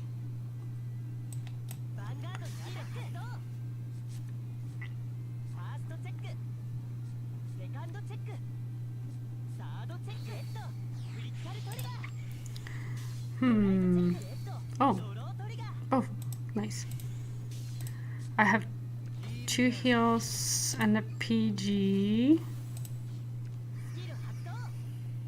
I hope I'm... I might die. Because I just called way too much. I should have not called Liu. Probably.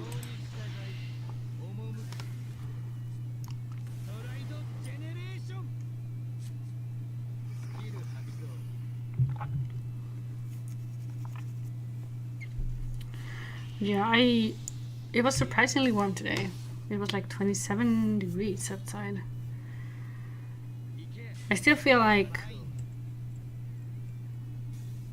I don't know, like when you've been in the sun for too long, at least I get like kind of like even now I feel very, very warm. It's like I'm still kind of overheated because I had like a sun overdose today.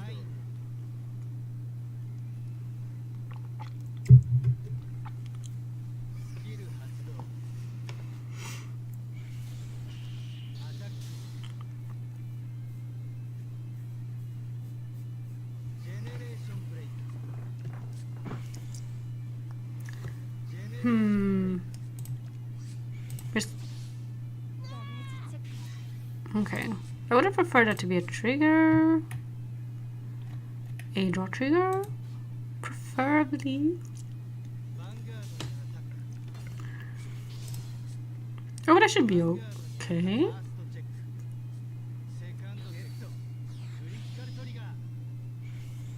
Yeah, I should be fine.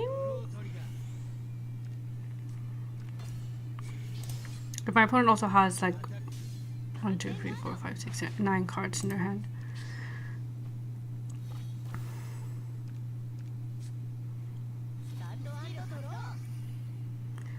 Yeah, I want to Soul Blast.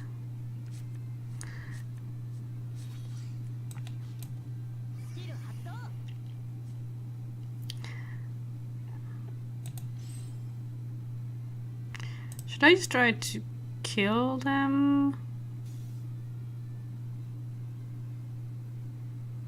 Which sounds quite sinister, but you know.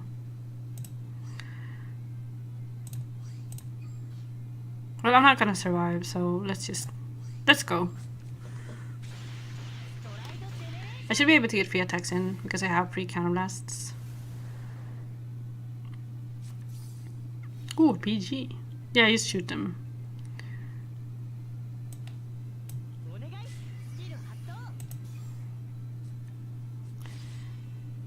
Is it?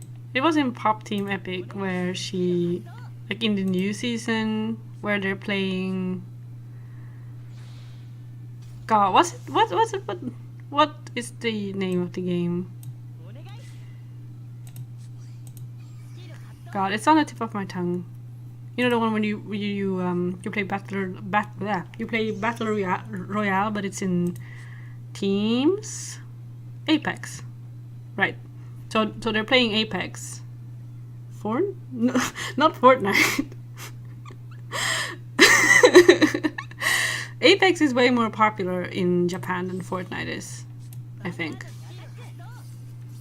So it's kind of like, I got free. Oop. I know, one game, yeah. But yeah, they're playing Apex, and obviously Popco and PPME are on the same team, and they're losing to this guy. But then PPME gets killed, like she sacrifices herself, and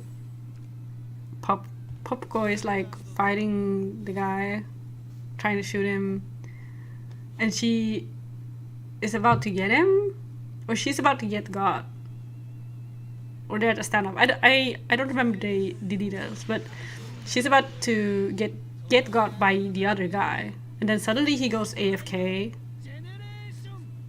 and she's just like, huh, and then she kills him, obviously, and then it cuts to the real world, like IRL, and PPME has killed the guy in real life. Like after she sacrificed herself, she went and found him in real life and killed him. It really is one of those jokes where like it's so predictable that you almost, it's so predictable that it becomes unpredictable. Almost. At least when I saw the episode, I was quite like, I was like, oh, yeah, definitely.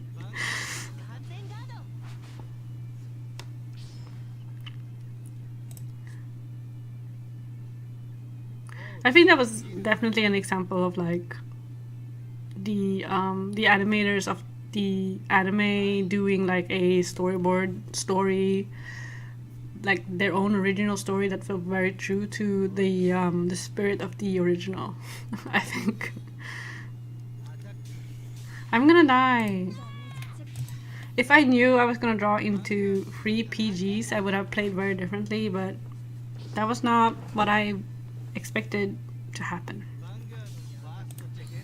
I still have a hit trigger left. Okay, no, never mind.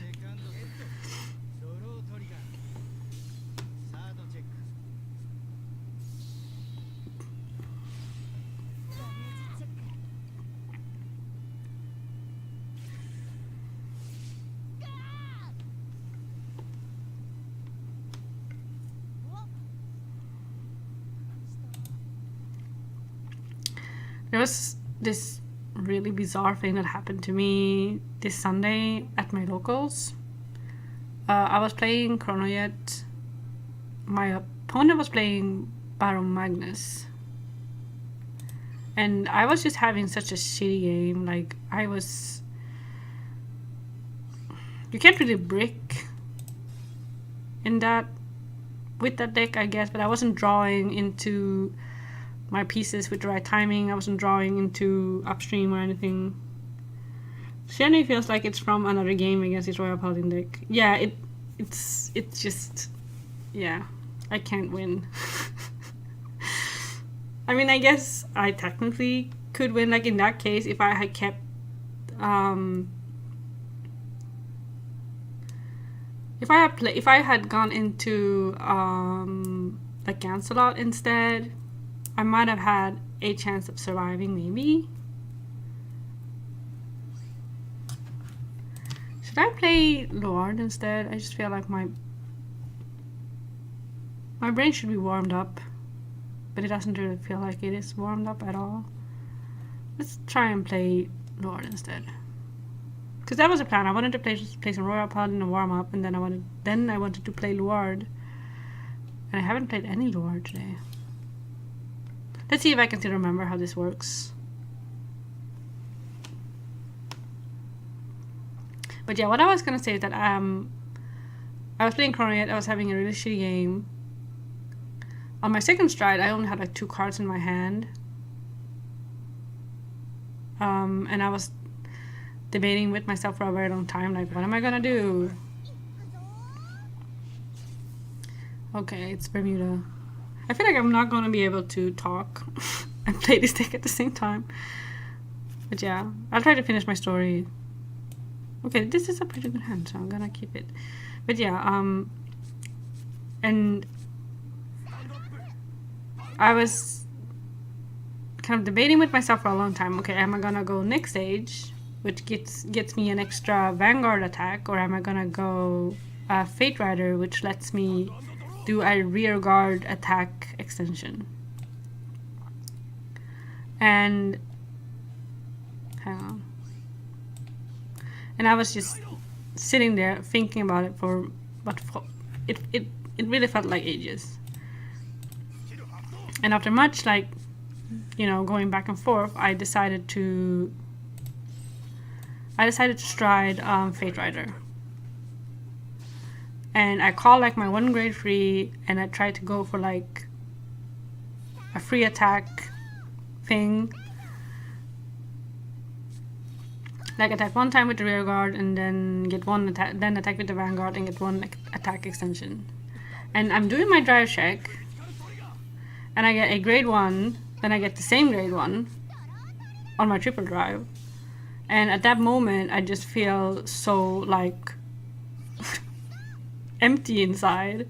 So I look at one of my friends who's sitting like diagonally across of me, and in one of our games that he and I had, I had that exact drive check. I had like, except I had 3 of the same grade 1. So I was gonna look at him and I was gonna tell like a small joke. I would be like, oh, I wonder if I'm gonna check a 3rd copy of this card again, because it would be funny because it happened before. But instead of like responding to my joke, he was like, well, what you could do is that you could call the last remaining card in your hand. And I got a bit upset because I didn't really like his tone. I was like, kind of telling me what to do, and kind of like, yeah, I just thought it was his tone was a bit rude, I guess. So I was like, you mean my heel trigger? Because that was the only card I had left in my hand was my heel trigger. And he was like, well, what boost are you on? Because in Gear Chronicle, in the D series, you get 5k to your front row for every... Yeah, it's a bit rude. I mean, we're friends, so I mean, we do kind of tease each other back and forth, so it's fine, but I felt like I was just not having it at that moment because I was doing so poorly, So yeah, it was definitely a bit rude. Even if he probably didn't mean to come off that way, I don't know. No. So yeah.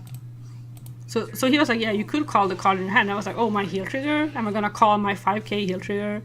And he was like, well, what boost are you on? Because as I was gonna say, you get 5k for every G unit phase up in your G zone. So he was like, do you have like a 20k boost or is it a 25k boost? And I was like, I have a 10k boost because it was only my 2nd stride. So clearly he wasn't aware of quite how dire the situation was for me. And I know I've made that misplay before in the past. So in that sense, I kind of get it. But, he also clearly wasn't fully up to date to the situation I was in. And he was like, well, what you could do is that you could still call it, and then you could put it back into the deck, because that's what Fate Rider does, is that it takes one of your cards and puts it back into the deck, and then you call another card, like a grade higher. And I know that he was fully correct, that would have been the best thing to do in that scenario. But I was still annoyed because of his tone, so I was kind of arguing back. I was like, yeah, okay, but maybe... Because I hadn't drawn into any PGs, so I was like, well, maybe I could have, drive checked a PG or 2, and maybe I would have survived the next turn with my heel trigger. And he was like, well, no, because your opponent is gonna, do a 5 attack extension, so it doesn't matter. And I'm like, yeah, exactly, it doesn't matter, So whether I keep the heel trigger or not in my hand, or whether or not I call it, it's kind of like, it barely makes a difference, because I argued back and said, well, if I call it, it's only a 15k beater, so he can guard it with any card from his hand. He can drop literally any card, and he had 8 or 9 cards in his hand. So I was just like, it's not gonna make a difference. So we were kind of arguing about this, and our friendly banter turned a bit sour, I guess, because we were arguing. And my opponent is like, you still have 1 card left to drive check. And I was like, I know, I'm aware, So I kind of snapped at him.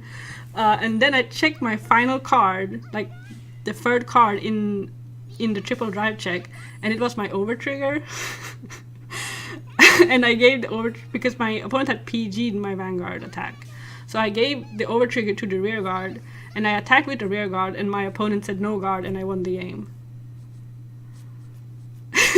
And then we just sat there in silence, in an awkward silence, Because my opponent, he just threw down his hand, and he was like, I had prepared the turn for next stage.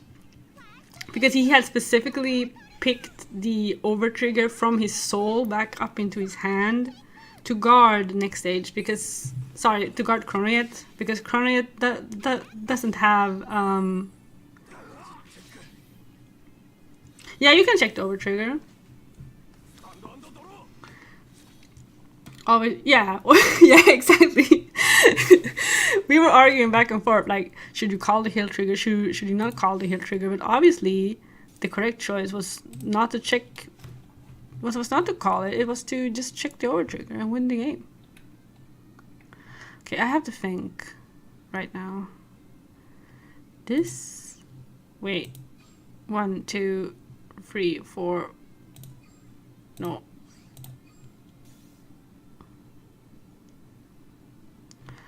No? Yeah. Because as my opponent said, he had specifically prepared his hand for me to play next stage. Because Chronoyet has guard restrict. You can't use a perfect guard against Chronoyet. So he had picked the overtrigger from his soul up to his hand to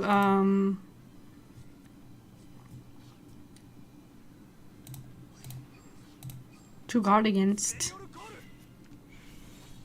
him, obviously. Ooh.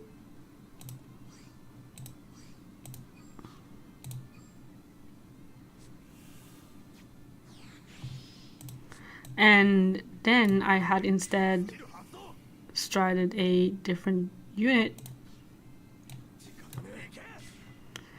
which had, of course, not been a part of his calculations, so... Wait. Oh my god. Can she only attack the Vanguard? Yeah. Jesus Christ. Okay.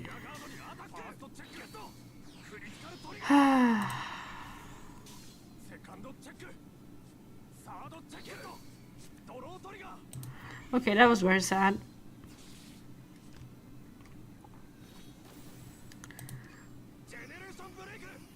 For some reason, I'm so used to... Yeah, she gets 5... I mean, I had a booster and everything, so I could have just boosted, but I didn't. I don't even run stand triggers, so I have no idea why I didn't just boost.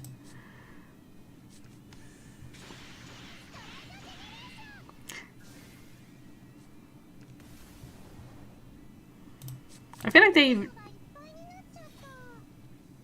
Yeah, I feel like in Royal Paladin and in Link Joker and in Gear Chronicle, we have like very similar skills where it's like, oh, you attack and you get power and then you get to call a extender. And it's okay to attack the rear guard, so I just get confused that she has the Vanguard restriction. But that makes sense because she's a much older card.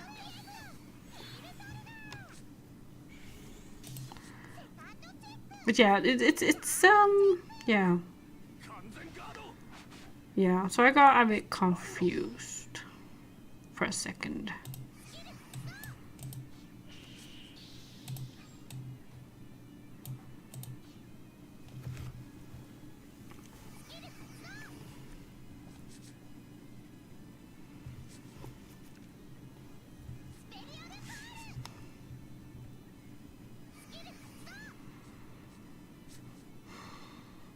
So yeah, that was definitely, it was, how should I say it? Like, it was kind of, it wasn't even like an anime moment, like my story from last Sunday. Because even in the anime, I feel like that sort of thing wouldn't have happened, probably, with that kind of framing.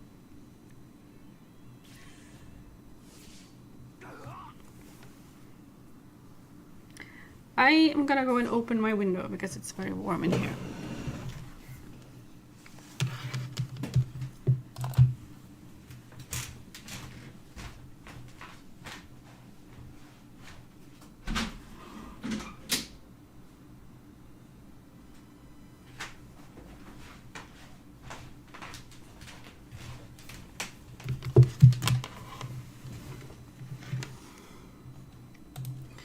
It is almost 2 a.m., but it's still... Yeah, it should be quite quiet outside now, at least.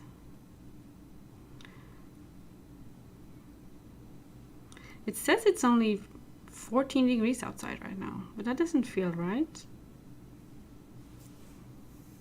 I mean, it might be, I guess. It's gonna be 28 degrees tomorrow.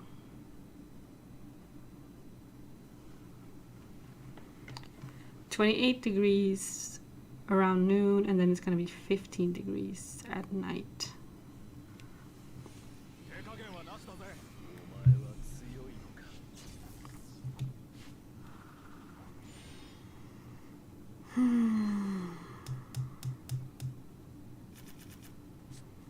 I am starting to get a tiny bit sleepy, but a few more games should be okay.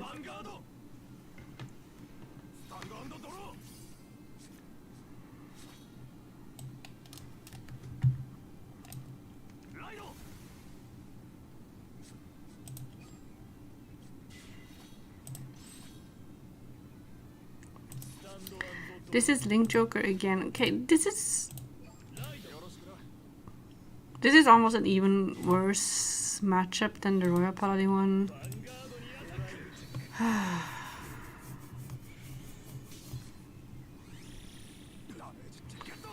guess this is why no one plays Loard anymore. Because it's just kind of awkward.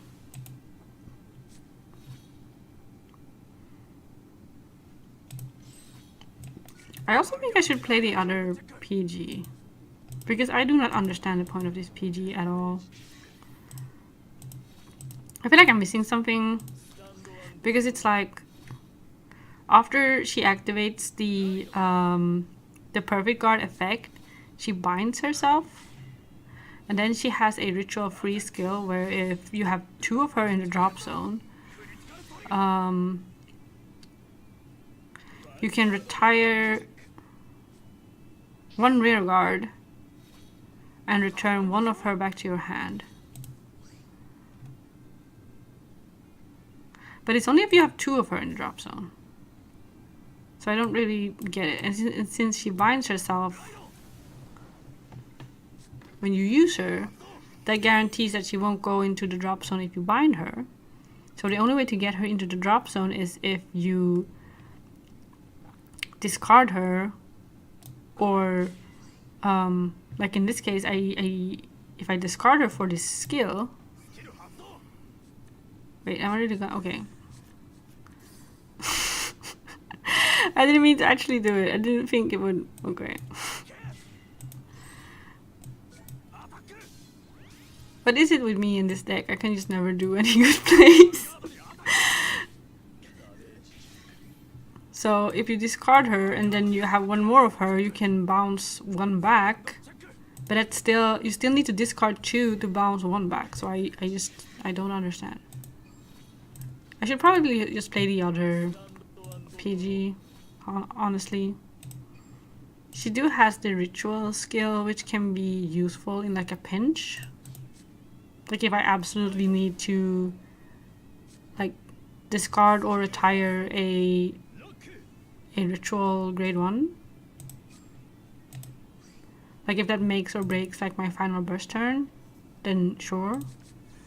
But it's annoying that she binds herself, because that means that my PGs do not count towards my ritual count, right? Because then she's not in the drop zone. So I should definitely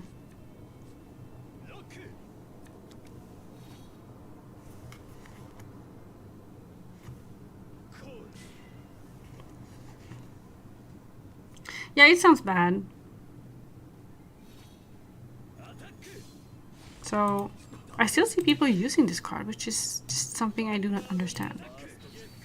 So I just assume that I just didn't understand something about the card, but I don't know. I don't get it.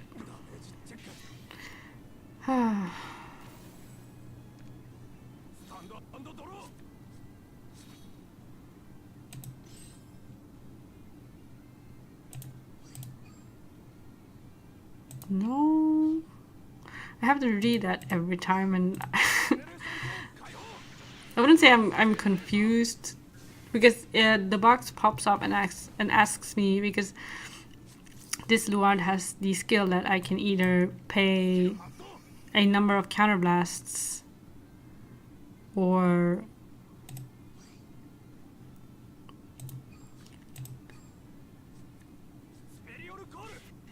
I can just stride normally.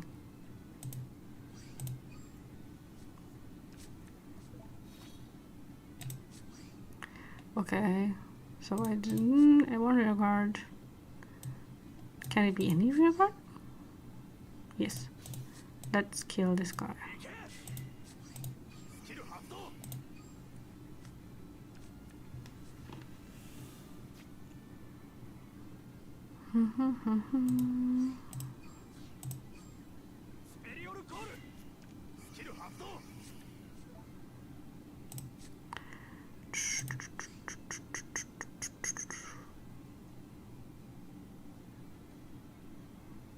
I guess I'm activating this. since I mean I won't need a booster anyway. Okay, that's not too bad. My entire front row is locked, but it's fine. Ooh, I get to heal.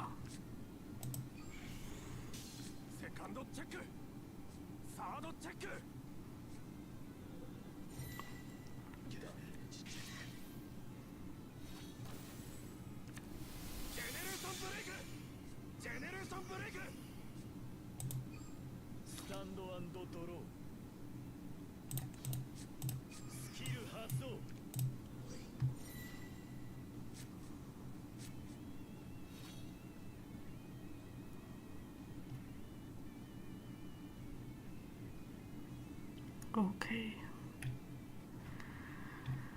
I'm trying to remember what these strides do.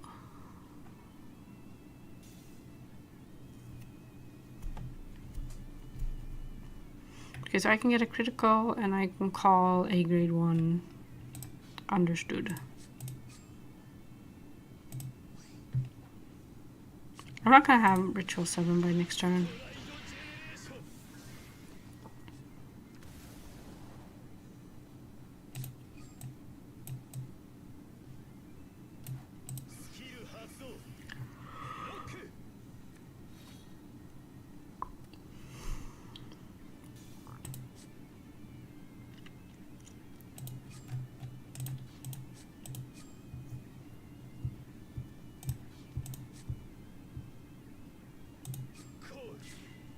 Wait, oh yeah, here's the last heal trigger. I must have checked it. Yeah, I checked it before.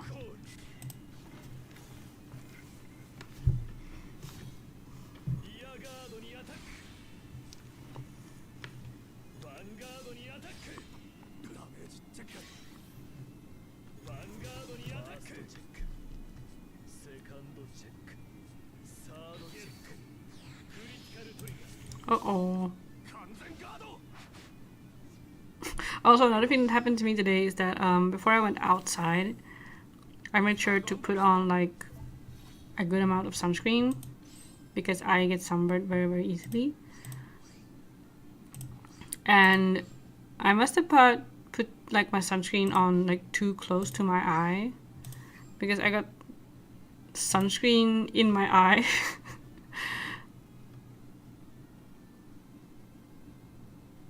And because I had sunscreen in my eye, my eyes kept watering, and I kept trying to like rub my eyes and stuff.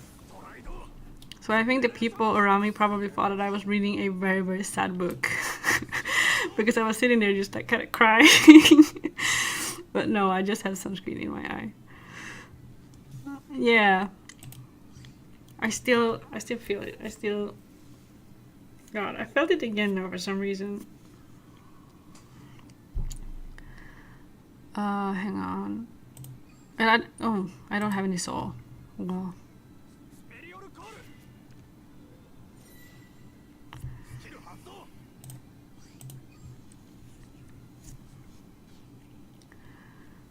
Call you. Because she gets power. Mm-hmm. Doesn't matter. Wait.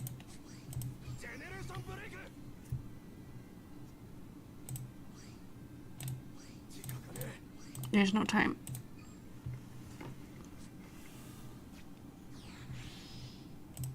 And now we call.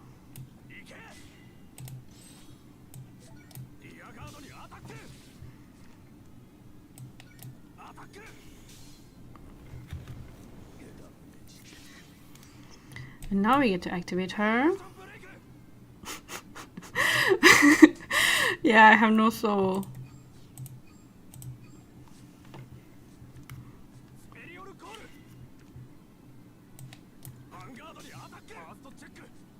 Can I get a trigger? Ooh.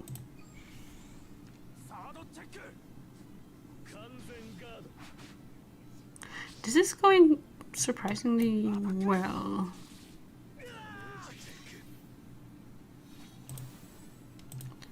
I don't know if I'm doing like super well, because I'm still gonna get locked for sure.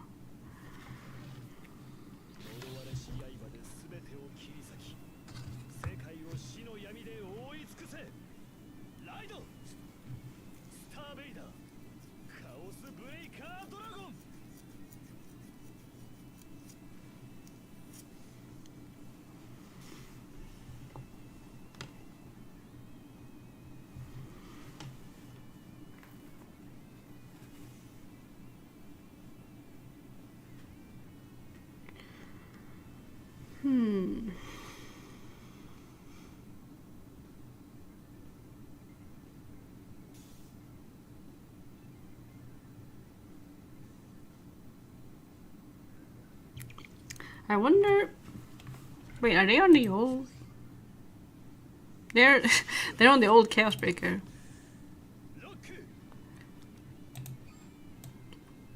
This is almost only old cards. I hadn't even noticed. This guy is new. This guy is new.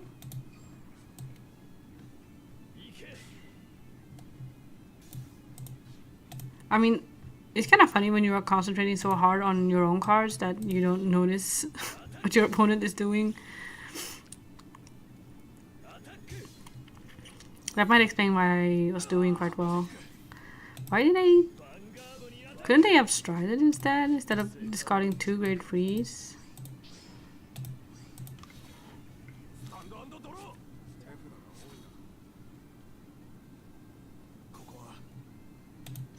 Right, skip. What am I even gonna do? I guess we can go Messiah. Yes. Let's put you back. Since my opponent has no intercepts anyway. And I have so many cards in my hand. God, okay. I am running out of time. You... And this card. You...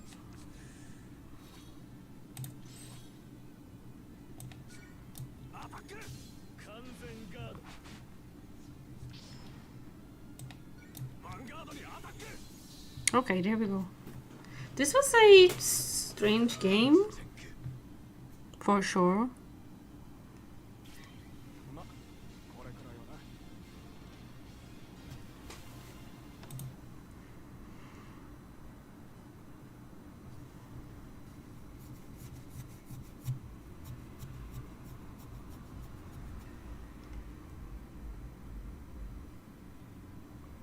Was this someone who had... But they had all of the strides. So... Oh, this is someone in A3. Okay, I feel kind of bad. I was complaining that the matchup was bad, and I was even thinking, like, should I just give up and try to match with someone else? Well, clearly, they were having an even harder time than I was.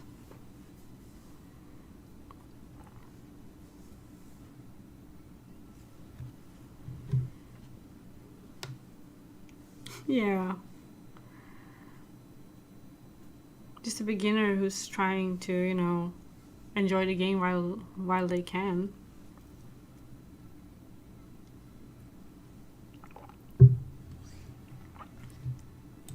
It is now 9 a.m. and if we can't find any more opponents, it might be the end of the stream today. I like how this deck still has the share icon on it, because I guess it was the last deck that I shared. Because on and off we used to have these team events where everyone, because you can join a team which is 30 people max, and then we had these team events where you would gather points together as a team depending on how well you did in the event fighting against the AI. And you got more points if you had...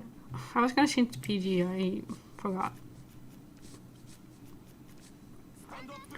And then when you fight the AI, depending on what deck you're using, like the cards in your deck, you will get more points. So if you had cards from the most recent set, then they would add like different bonuses and stuff. And you can also share decks to your team members, so you would have like a list of decks that would be available to everyone. And even though there hasn't been an event like that in many months now, I guess the Loire deck was the last deck that I shared because it still has the share icon on it.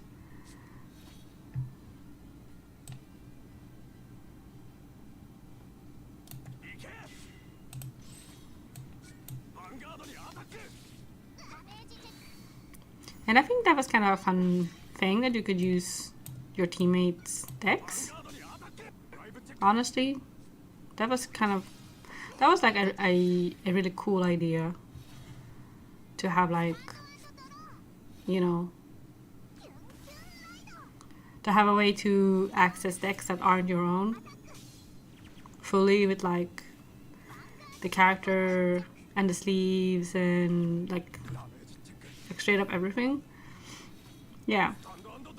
And it also meant that, if you for some reason didn't have a specific deck but you wanted to try playing it, then that would be like a great opportunity to just try it out.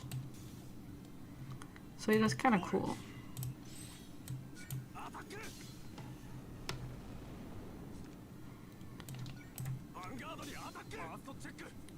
And also kind of, it added to like the team spirit of the event, to that everyone was kind of if someone got really lucky pulling in the most recent set, then that could like boost everyone's points.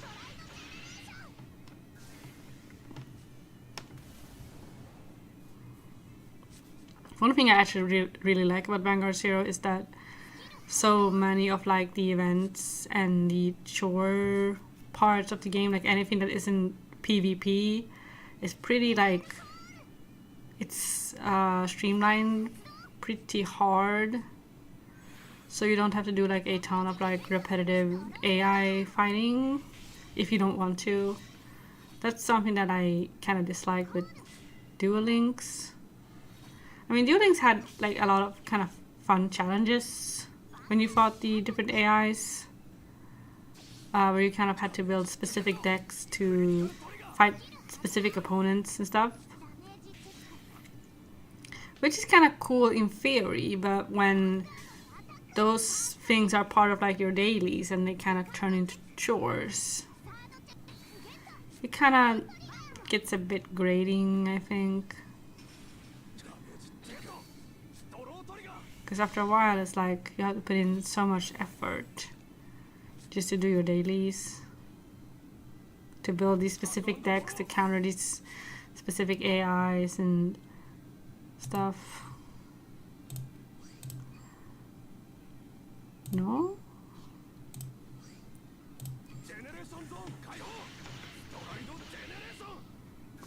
In the old like story mode updates that we used to get, some of the AI fights were pretty tough because they were scripted. So your opponents would be scripted to get like a certain amount of triggers or just be really, really lucky overall. Hang on. Which was quite tricky. And I did enjoy some of those challenges.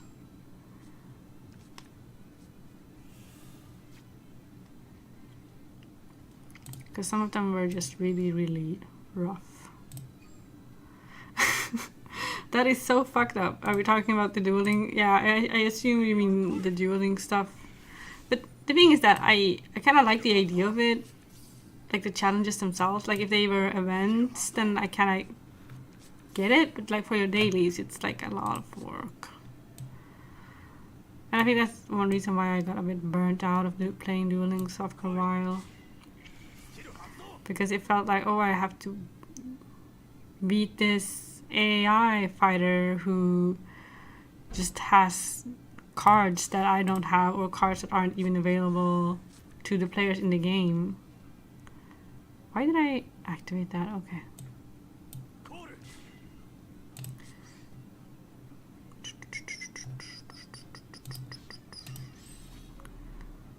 So yeah.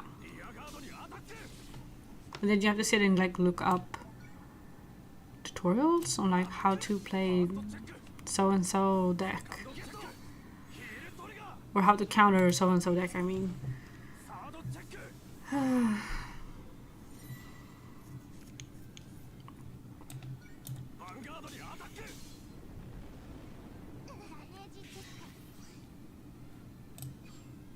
Do I have slap tail? Yeah, I do.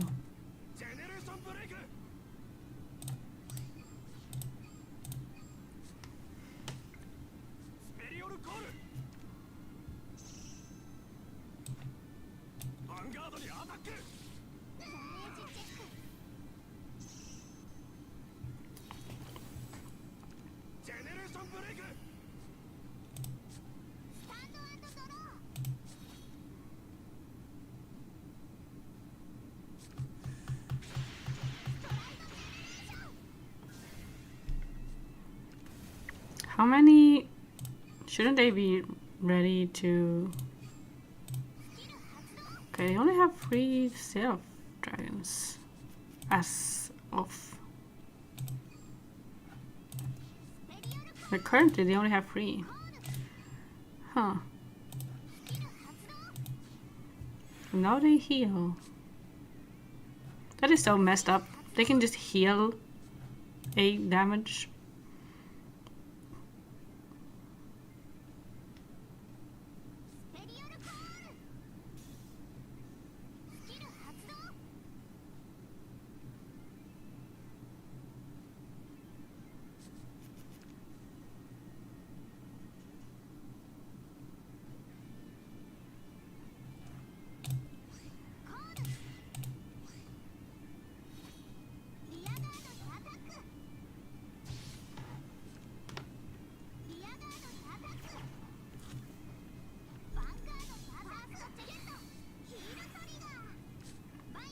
Healing again, okay.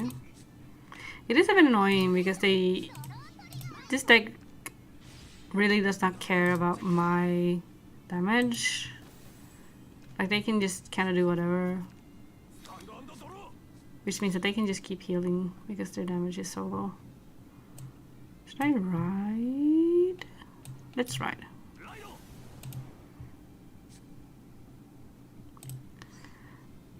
1, 2, 3, 4, 5, 6, 7, 8.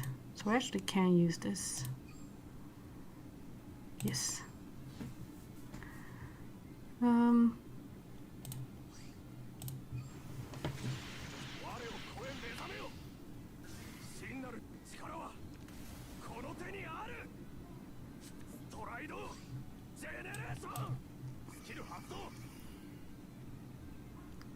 Let's call you and use my 1 soul to draw a card.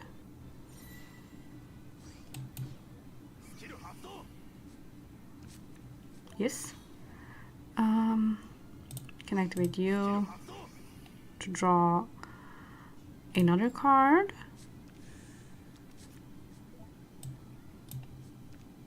Call this guy and this guy. I need attacks. Da da da. Okay.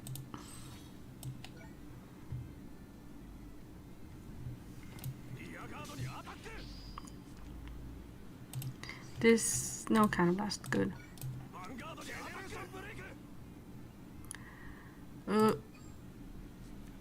Is that a mistake? Am I making a mistake?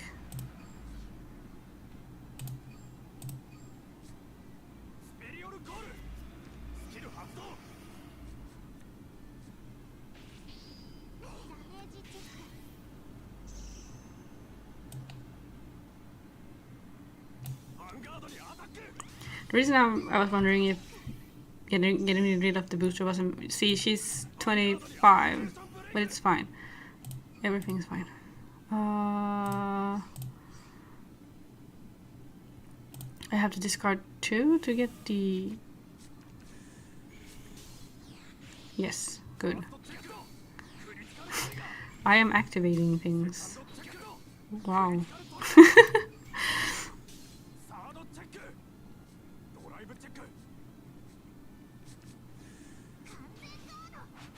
That's, yeah. I did not think that was gonna go through, but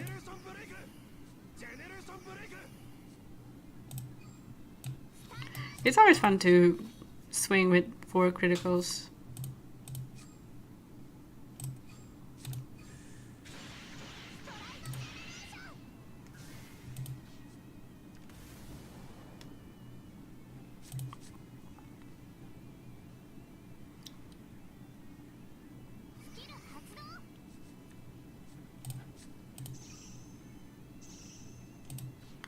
Yeah, 4 criticals is, you know, it's kind of overkill, honestly.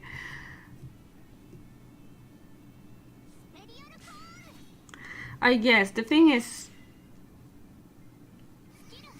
maybe the thing is that I have to retire 2 rear guards when the Vanguard swings.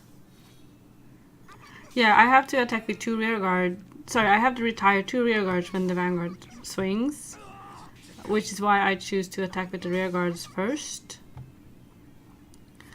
But yeah, there are definitely times where attacking with a high critical Vanguard first is better. Like if your opponent is at 4 damage and you have any unit, including the Vanguard, that has 2 criticals and can therefore kill your opponent straight away.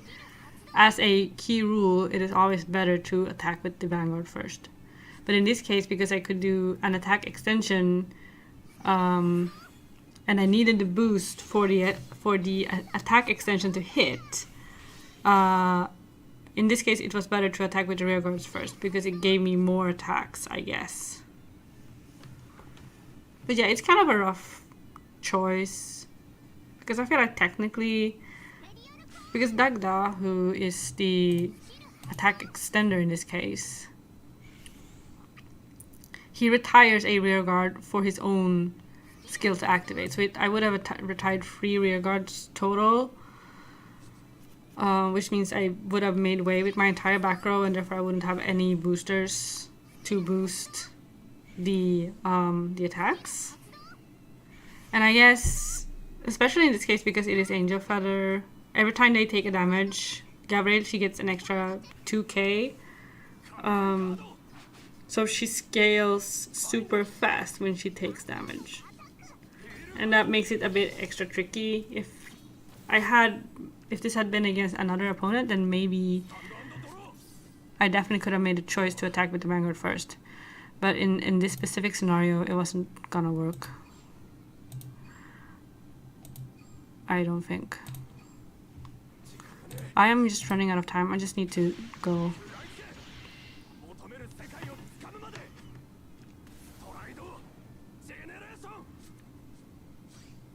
I need to retire this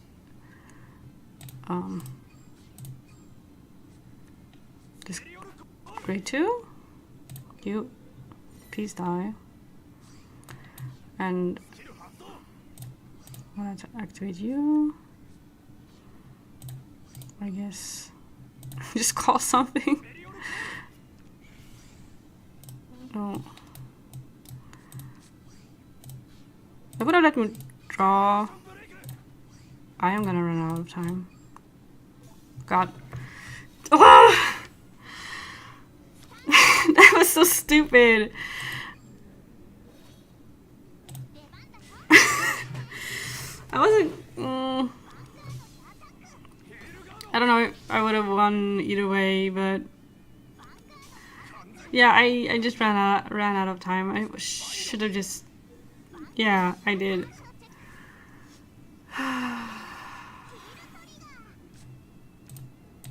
That was very, very, very annoying. I should have just retired the rear guard and just skipped ahead to... Oh my god. Are you kidding me? I'm alive. Okay, I'm just gonna run out of time again if I... God. I'm just...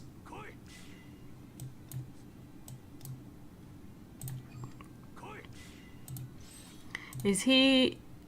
No, they both have to attack the Vanguard.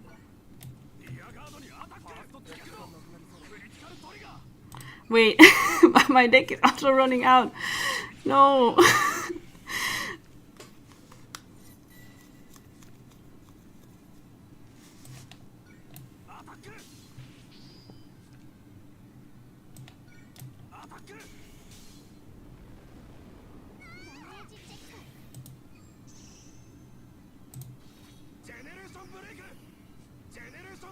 Oh,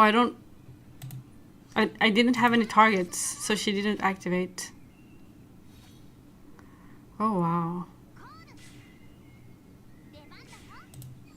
We still have seen 0 PGs from my opponent, so I think my chances of winning this was pretty much 0.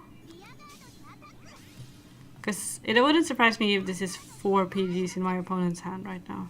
And that's also why they're not striding.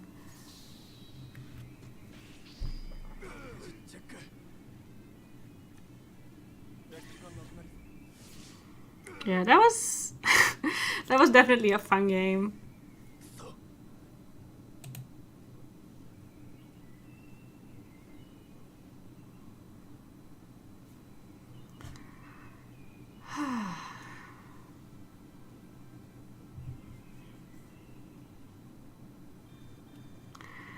I don't know if tragic is the right word. It was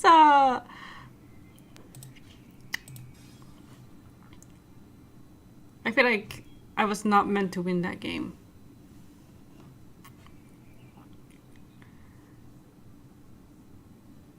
I guess if I had played, if I hadn't timed out and if I had like done everything perfectly, then yeah, I definitely might have won, but I keep running out of time using this deck because I just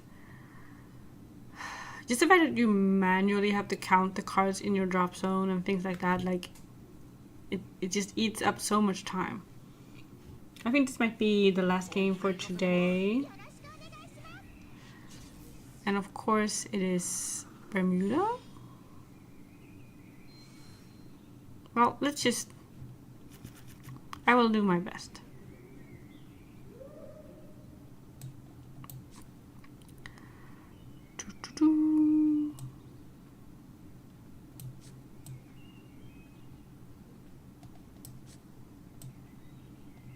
Why am I... There we go.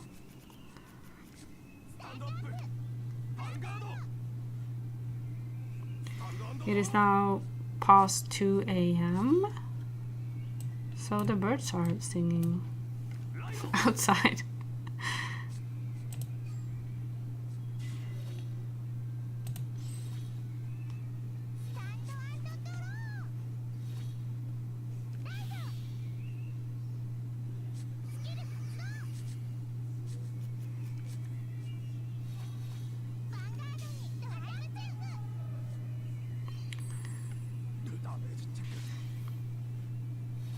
Yeah, can you hear the birds?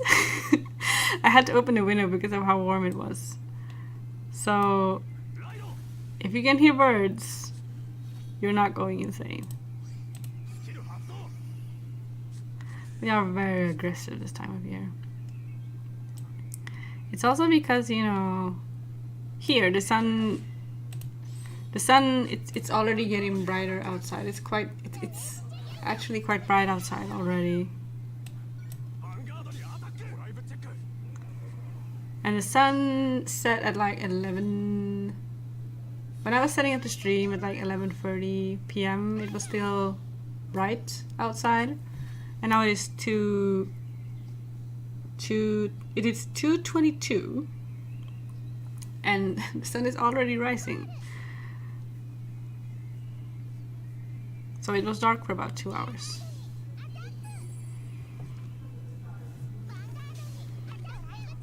It's also there's also people outside. I hope they're not too loud.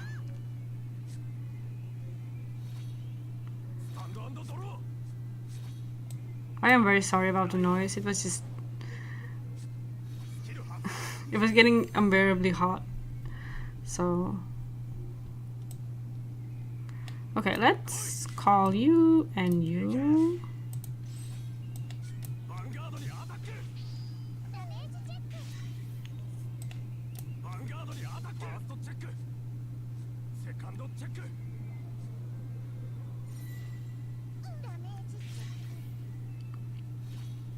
I hadn't really foreseen the birds, to be completely honest. Because I thought, oh, it's past 2 a.m., so there probably won't be any more noises outside, so I can open the window. But I had miscalculated by not including the birds.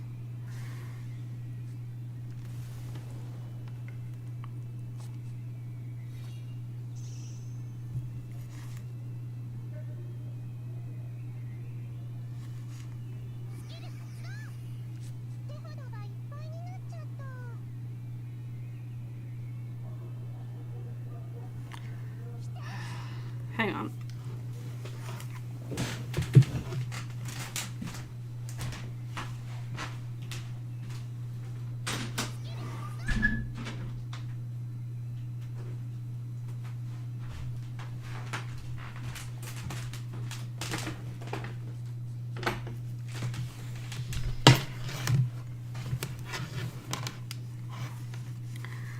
I closed the window again, and it wasn't really because of the birds. I was just annoyed by people talking outside. Because it's, you know.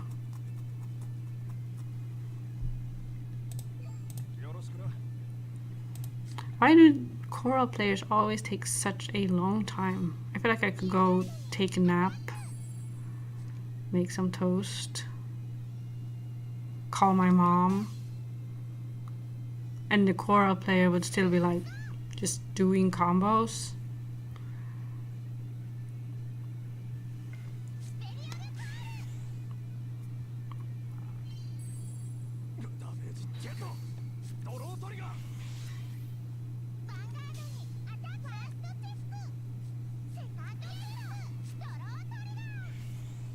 I'm gonna hit. Oh, I do have a PG, thank God.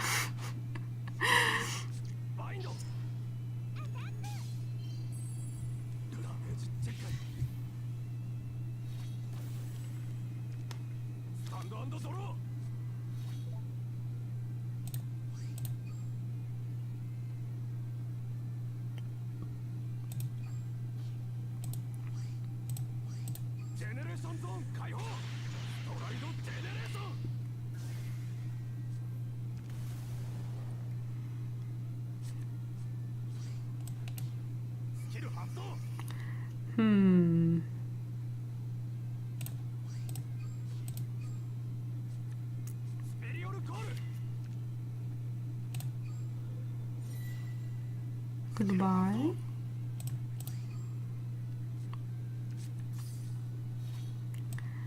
That's not really what I wanted to draw, but okay.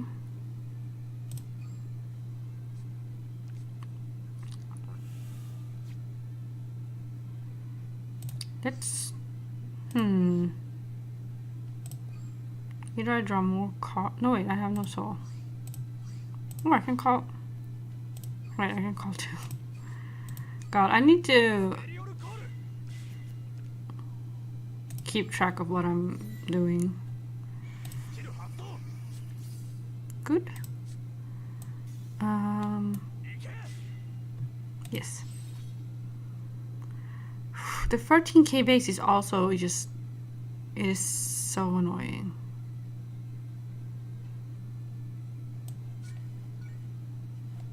They're both 19, okay.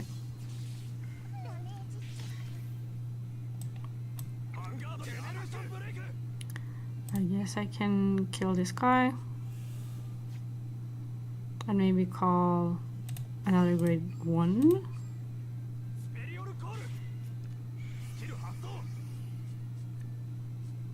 Counter charge.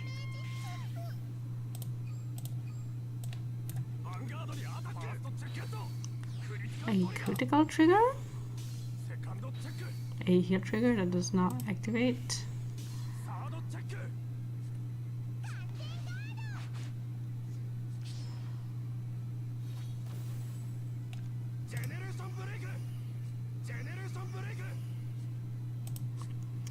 I already feel like I'm just gonna die because I only have 2 heals.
Okay, are you gonna attack me sometime today or?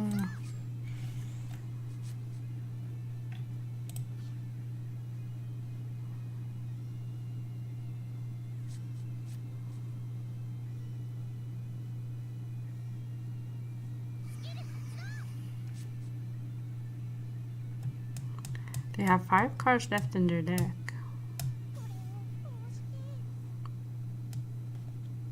I wonder...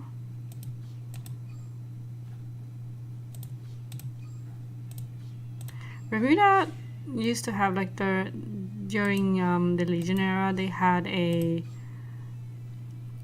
way to infinitely recycle their PGs because they had cards that could, if you had a card on the field, then you could use the Vanguard skill to take that card to your hand and also add a card from your deck with the same card name to your hand. And I think the Vanguard even let you add 2 cards, like up to 2 cards of the same. Oh. Hang on. Okay.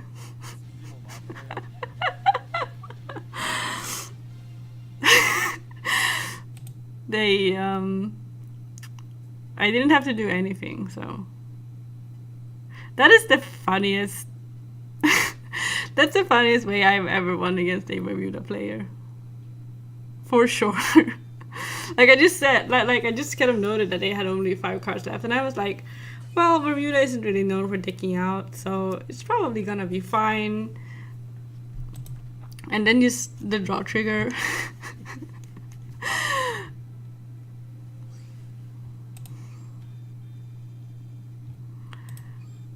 finally some justice.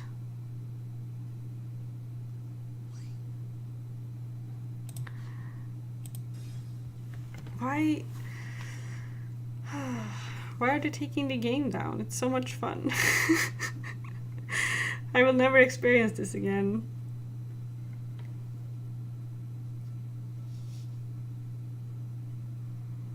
You know, after they take Vanguard Zero down, I can never sit here and do absolutely nothing and watch a Bermuda player just self-destruct.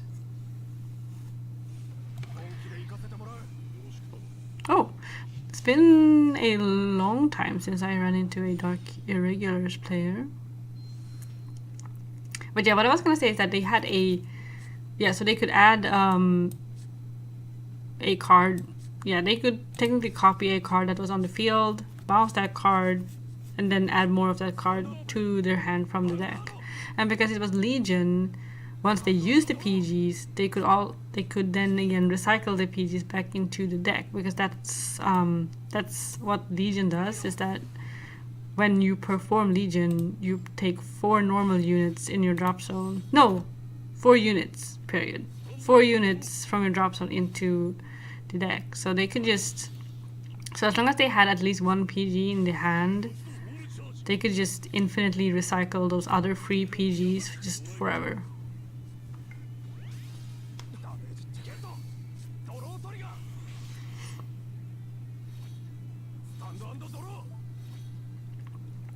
So that was a very dark time for the game. I feel like it was pretty rough. I still hated playing as Narukami more, I think.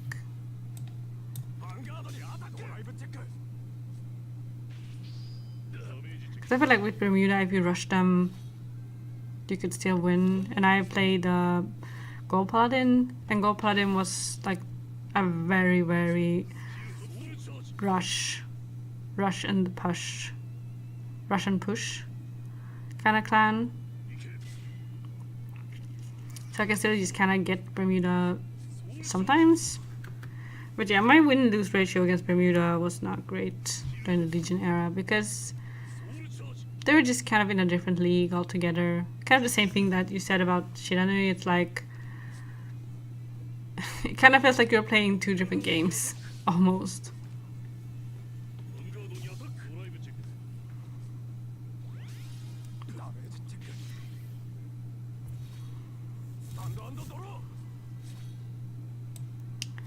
Let's ride.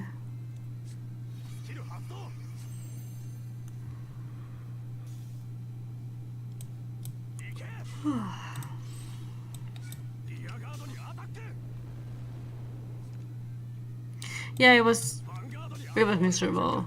I keep saying how much I love the Legion era, but that was definitely like the dark the dark side of it.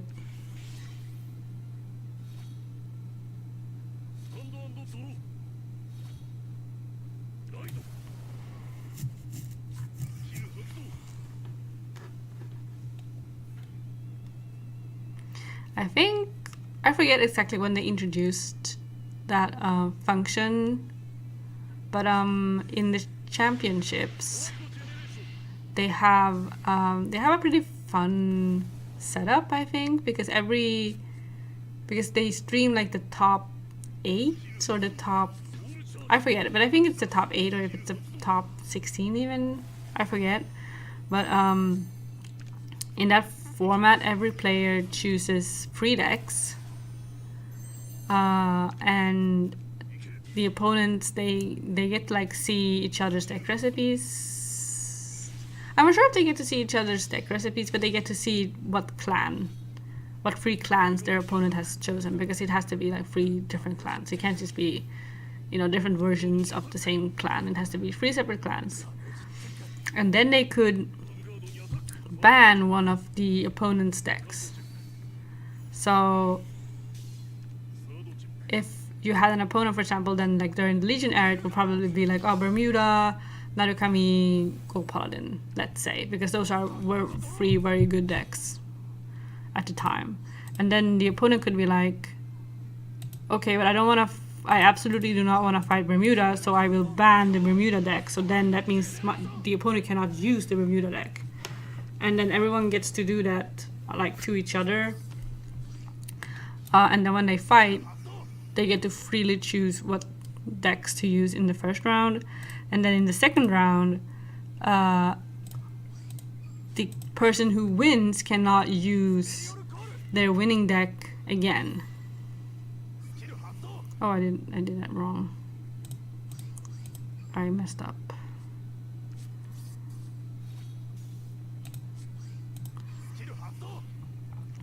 So that was kind of I really like that kind of way of like solving the issue with having some decks that were just way too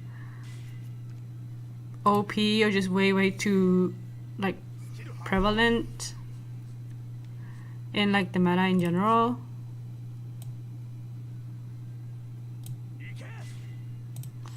Because it meant that people were kind of forced to not only to bring more than just one deck. They had to be like proficient in 3 separate decks, and they would kind of go into the competition with the mindset that the most broken deck is probably gonna get banned by the opponent every single time, and they're never gonna be able to use it.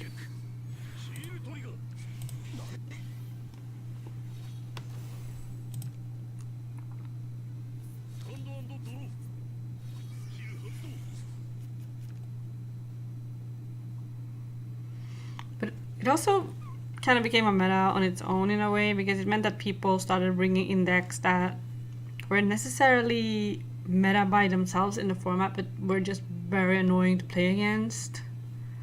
Like the Skiomi deck became popular to bring to like the championships because it was like a fairly like high level deck to play. It's a deck where you can basically stack the deck from the bottom up. So every turn you look at a bunch of cards, and then you can choose to put them either on top of the deck or on the bottom of the deck. Or is it only on the bottom? It's either on the top or on the bottom. So you kind of stack the deck from the bottom up, meaning that I think by the time you're like by like the 5th turn or something, you should know exactly what is in your deck. So you should be able to predict like every single trigger.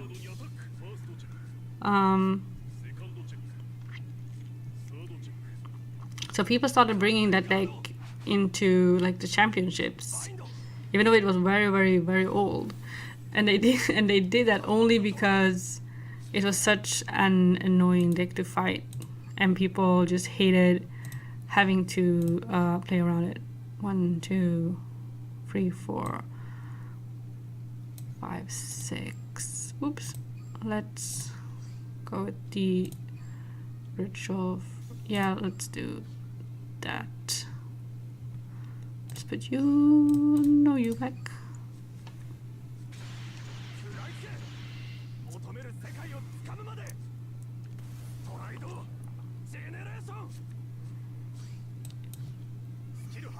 I want to retire this guy, so let's do that. Be gone.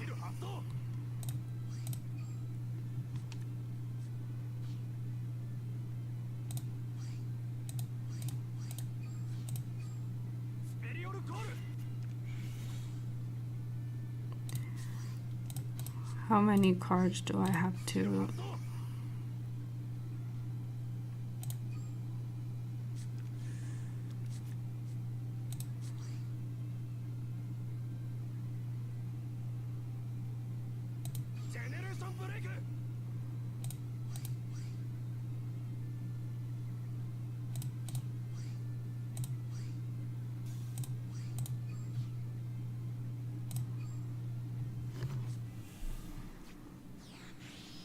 There we go.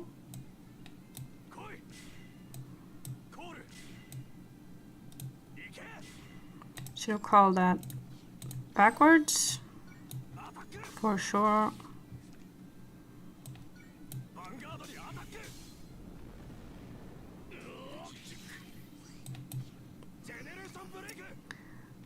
So that was silly of me.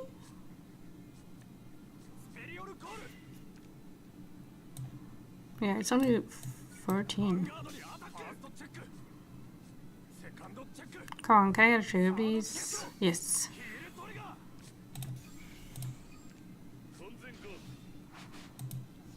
Okay. There's a PG left.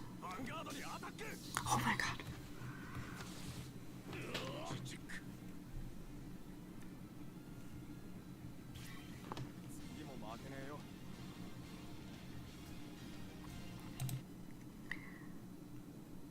I was able to win.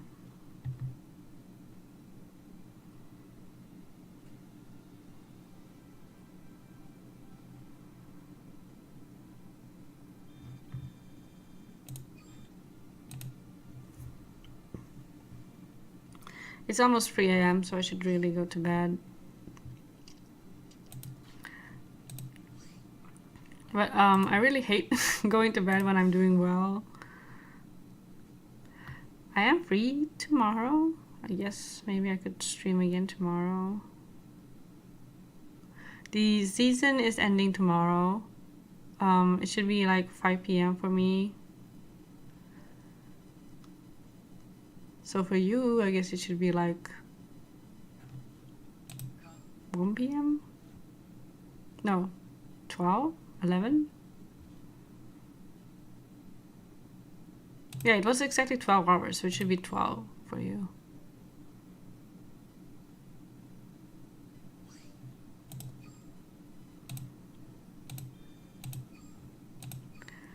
Let's get... Oh! I have won with Shadow Paladin 10 times, so I get 20 gems.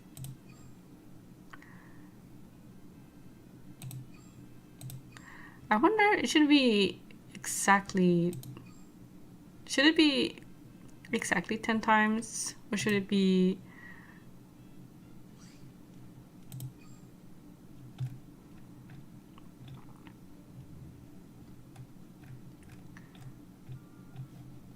Let's see how many wins I have.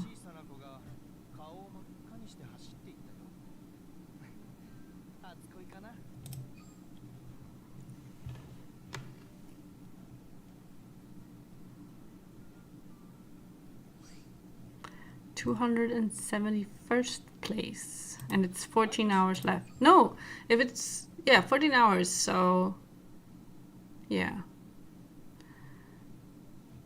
tomorrow.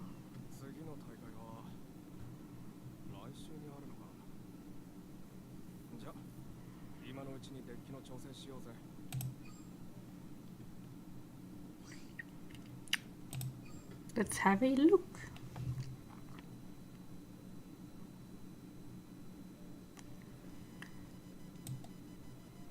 Yeah, I have exactly 10 wins with Shadow Paladin. I was hoping it would be at least like 11 or 12, but no, it's just 10. Well, yeah. Today did not go like super well. I definitely lost a lot more today than I would have liked. I think in part it was just because, especially in the beginning, I was matching with a lot of people that I would have preferred not to match with. Okay, why are you legend 420? 420. I don't think I have ever seen someone climb that high before. 420. I'm... What am I? 12? I'm legend 14. This person is legend 200 and... Sorry, it's legend 420. It was definitely... I don't recall anyone being over like 200. It is very easy to climb right now. And I guess people might be, you know, playing super cheesy decks. What is happening? Is this because it's... Is this really like the... Yeah, they are the weed legend. Exactly. Is this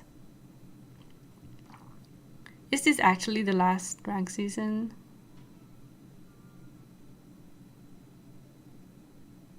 Because part of me kind of assumed that... Hang on.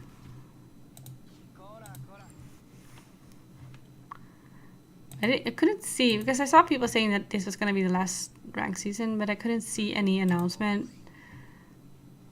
specifying whether or not it was the last, because there's still 2 weeks left.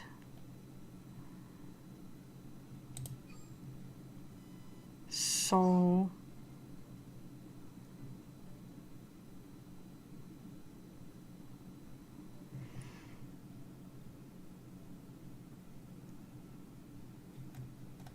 like, it doesn't say anything here.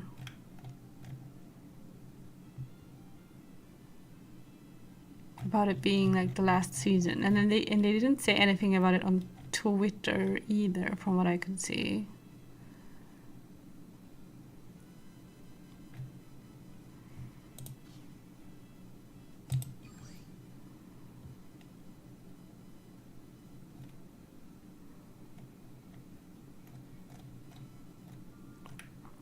But I guess I can have a look at that later. I guess I will know tomorrow for sure.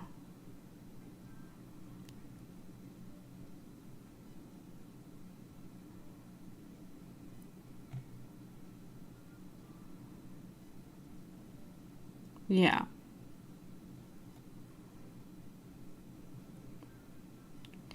Doesn't say anything about that here either. Oh well. Okay. Because I was kind of hoping there would be like one more season. But yeah, 420 is definitely insane. Yeah, I have no idea.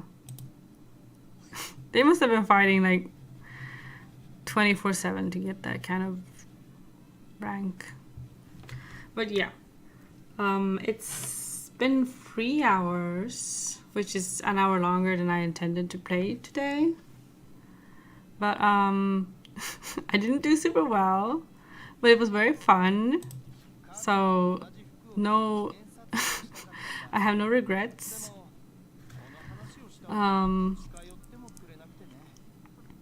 So yeah, the past 2 streams I've had where I've been like at the very end, I've been like, oh, I want to stream on Saturday, I want to stream on Tuesday, la la la. I've been saying different things, and every time something's happened, like something's come up, and I have been unable to stream on that day. I definitely want to stream again before this week is over, though. It's Wednesday today, so